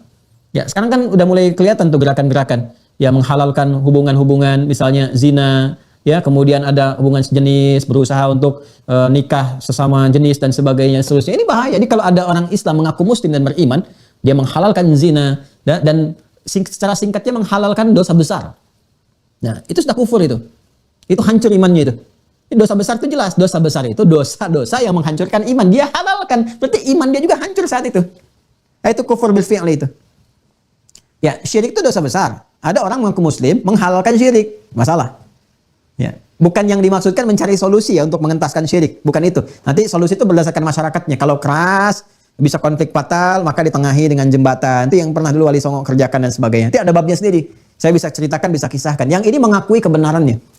Jadi kalau ada orang tertentu praktikkan syirik, diakui, dibenarkan. Bahkan dianggap yang biasa. Mengakui sesuatu dosa besar dan membolehkannya, itu termasuk di sini bisa menghancurkan iman juga. Ya, kufurnya itu bisa ke iman, bisa menghancurkan iman. Jadi saat yang bersamaan dia kufur itu. Ya, menghalalkan zina, kufur, zina dosa besar. Awas, menghalalkan pembunuhan macam-macam, itu bisa dosa besar, bahaya. Jelas ya? Yang seperti itu. Atau misalnya dia mengingkari ya hal-hal pokok dalam agama. Mengingkari sholat tuh nggak perlu gini, kufur. Ya, karena perbedaan antara mukmin dengan kafir itu di sholatnya. Jadi kalau ada orang mengingkari sholat, kufur dia. Kena penyakit besar itu. Itu sama dengan syirik dosanya. Awas, hati-hati, sama dengan syirik, sama aja dengan orang murtad. Dia mengingkari sholat, mengingkari puasa, dan sebagainya. Puncaknya mengingkari Nabi misalnya, itu jelas itu, kufur. Mengingkari Quran, jelas kufur. Saya Muslim beriman, tapi saya ya cuma percaya Quran. Ya, hadis enggak, kufur. Jelas ya? Paham ya? Nah itu turunannya itu. Ya, jadi ini ragamnya bisa macam-macam. Hati-hati. Makanya kalau ada pemikiran-pemikiran yang mendekatkan kepada kufur, syirik atau pemurtadan, udah nggak usah repot, tinggalin aja, jauhi. Acara-acara nggak usah ditonton, macam-macam dan sebagainya. Jembatannya tinggi sekali. Ya, sekarang aliran-alirannya udah banyak tuh dan ingin dipertahankan. Ya, makanya para ulama membuat satu singkatan untuk penyakit sepilis, penyakit bahaya. Sepilis itu sekular, liberal, pluralism. Itu hati-hati itu dengan penyakit-penyakit. Saya tegas kepada, saya untuk orang beriman aja ya. Saya mau nyampaikan untuk orang beriman. Mohon izin. Jadi yang saya sampaikan untuk orang yang beriman. Jadi kalau memang nggak beriman, ya kalau mau nyimak silahkan. Ya, tapi tidak harus melakukan respon-respon yang negatif juga, karena ini kan yang saya sampaikan untuk orang beriman. Jadi kalau tidak beriman kan ini tidak ditujukan untuk itu. Atau yang merasa Muslim tapi punya persoalan di imannya, harusnya sadar untuk diperbaiki. Ya, jadi ini yang ingin saya tekankan di titik ini. Jadi syirik, satu, orang yang musyrik, riddah, orang yang murtad, habitat a'maluhum fid dunya wal akhirah. Kemudian orang yang langsung menghalalkan ya dosa-dosa besar atau menafikan amalan-amalan pokok dalam Islam. Nah, itu sudah masuk ke dalam kategori kufur dan dia harus bertobat dan seterusnya. Ya, termasuk melecehkan, perbuatan kufur itu banyak, melecehkan Al-Qur'an secara langsung. Ya. Nah, makanya kemarin ketika ada kasus yang tentang mengaji yang diiringi musik di tempat ibadah umat lain itu harus pada syahadat lagi tuh. Ada ulama yang tegas itu mengatakan, karena itu bagian dari istihza terhadap Al-Qur'an, terhadap firman Allah Subhanahu wa taala. Itu penyakit yang sangat bahaya itu. Makanya saya katakan kalau gaul-gaul sama pemikiran liberal, jadinya begitu. Pluralisme jadinya begitu, pada error-error gitu. Ya, dan tanpa sadar terjebak dalam perangkap bahaya yang sangat luar biasa. Ini nggak kelihatan hasilnya, tapi nanti saat sakaratul maut. Ya, kalau nggak percaya ya nanti lihat sendiri. Saya nggak katakan silahkan, kalau silahkan memberi ruang. Ya, kalau nggak percaya lihat sendiri nanti saat sakaratul maut. Ya, karena itu mumpung sebelum tiba, ya kan nggak ada ruginya. Kalau kita beriman sakaratul maut, alhamdulillah udah kan meninggal juga, sama-sama meninggal kan. Nah, tapi kalau berbuat seperti ini, keterangannya sudah ada dari pencipta kita, itu yang kita jaga. Ya, saya mohon maaf ya kalau bahasa-bahasa akidah itu saya selalu tegas gitu, karena memang bahasa Qur'annya tegas. Ya, tapi tegas proporsional, bukan tegas karena benci, karena begini, benci pada perbuatan. Ya, kalau orang kan selalu punya harapan untuk jadi baik. Jadi kita tuh tidak dibiasakan untuk mencela orang. Jangan mencela orang, jangan mencela ini, itu tidak. Tapi keperbuatan yang kira-kira membahayakan. Ya, membahayakan kepada fisik kita cegah. Ada mau orang merampok, membunuh, ini kita cegah. Sekarang ada yang membunuh iman, masa nggak dicegah? Jadi iman pun kan harus dipertahankan dengan baik. Jadi itu yang kita bahas. Masya Allah bonusnya sampai 45 menit. Ya Alhamdulillah. Mudah-mudahan bisa kita jaga. Dan ini yang Al-Quran wanti-wantikan kepada kita. Karena kalau disebutkan keadaan, disebutkan tuntunan tanpa disebutkan kapan kejadian, orangnya siapa, ini menunjukkan akan terjadi lagi di masa depan dengan cara-cara berbeda tapi isi yang sama. Itu rumus dalam kaidah ulumul Quran. Itu kaidahnya seperti itu. Jadi kalau di tafsir itu kaidahnya kalau disebutkan ada kejadian atau ada misalnya himbauan, informasi, nggak disebutkan kapan kejadiannya, siapa orangnya, maka itu berpotensi terjadi di masa depan dengan cara-cara berbeda tapi intinya sama saja. Ya, kalau saya balik nanya, ada nggak sekarang gerakan pemurtadan? Ada, caranya bisa beda-beda. Ya seperti dulu juga pernah mau dilakukan. Kan yang murtad-murtad juga dulu ada. Ya seperti di Habasyah. Ya suaminya Ummu Habibah itu kan tergoda dengan lingkungan-lingkungan sekitaran. Yang kemudian dia pindah ya dan wafat dalam keadaan sedang mabuk-mabukan. Makanya sedih betul Ummu Habibah itu. Ya sampai kesedihannya itu kan sampai kepada Rasulullah diketahui sampai Masya Allah Allah tetapkan untuk dipinang oleh Rasulullah SAW menjadi istri Nabi kemudian. Ya tapi itu kisahnya haru deh kalau kita ngaji sirah tuh Masya Allah. Jadi nggak ada satupun perjalanan kecuali membekaskan inspirasi kepada jiwa yang menjadikan pedoman dalam berkehidupan. Semua aspek dalam kehidupan. Kadang-kadang kita bisa nangis sendiri, ketawa sendiri, senyum sendiri, semangat lagi gitu. Sirah tuh begitu. Ya jadi orang Islam tuh harus ngaji sirah. Karena sirah itu implementasi langsung dari konsep-konsep keislaman. Pedoman hidup Islam itu adanya di sirah. Ya makanya cari guru-guru sirah yang baik, yang gak aneh-aneh. Ya kalau mau buku-buku, cari ada siapa namanya itu, Syekh Sholabi. Syekh Sholabi itu bagus tuh. Beliau orang Libya yang sempat tinggal di Qatar, itu sejarawan nomor 1 sekarang ini. Ya Syekh Sholabi itu. Jadi itu bagus sekali. Jadi dan objektif, menghadirkan kisah itu sangat objektif. Ya jadi bukan ya misalnya asabiyah, gitu kan, fanatis golongan atau apa, tidak. Ya kadang-kadang kan sejarah ditulis oleh orang yang menang. Ya yang menang, yang berkuasa dia nulis sesuai dengan keinginan. Tapi Syekh Sholabi itu menampilkannya sangat proporsional, sangat objektif, sangat baik. Dan tentunya banyak lagi yang bisa kita kaji. Pada akhirnya adalah mari kita menjaga akidah kita bagi umat Islam, orang beriman dengan cara yang baik, bersikap yang proporsional, saling menghormati, tapi juga belajar supaya bisa menerjemahkan itu dengan baik dalam berkehidupan. Jadi kalau ditanya diskusi, jawabannya pakai ilmu, bukan pakai marah-marah. Gitu kan?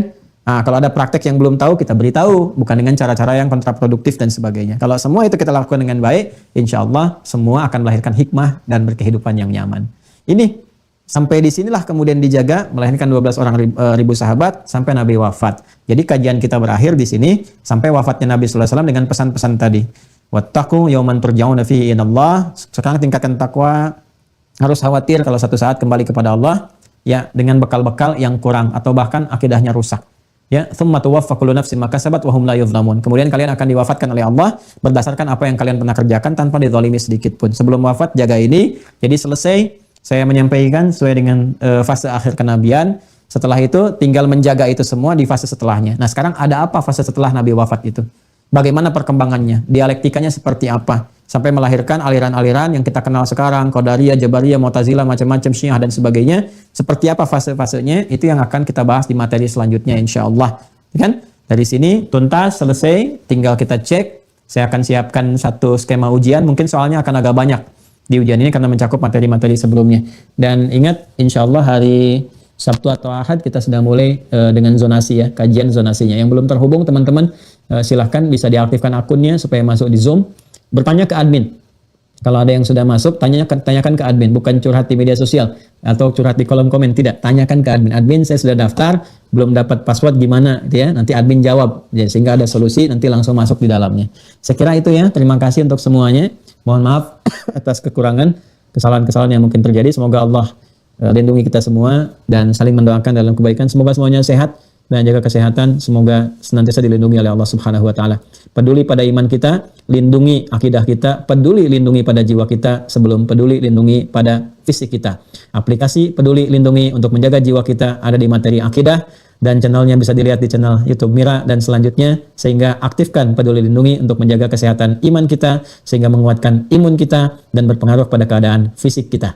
Demikian, terima kasih. Di setiap tempat scan ya. Scan aplikasi ini untuk menjaga supaya di setiap tempat jiwa dan iman kita tetap sehat. Jangan sampai di setiap tempat kita scan aktivasi fisik kita, tapi kita lupa untuk men-scan aktivasi jiwa dan iman kita. Wah, jadi iklan khusus untuk pembahasan akidah. Terima kasih, semoga sehat semuanya. Semoga dirahmati Allah sekali lagi. Allahumma taqabbal minna innaka antas sami'ul alim wa tub 'alaina innaka antat tawwabur rahim. Allahumma inna na'udzubika minasy syirki ya rabbal alamin wa minar riddati ya arhamar rahimin wa minal kufri alladhi yukhriju minal millati ya arhamar rahimin. Allahumma tubna ilaika taubatan nasuha. Allahumma tawaffana muslimin wa alhiqna bis salihin ma'al ladzina an'amta 'alaihim minan nabiyyin was-siddiqin wasyuhada'i was-salihin wa hasuna ulaika rafiqa. Wa sallallahu ala sayyidina Muhammad wa ala alihi wa sahbihi ajma'in.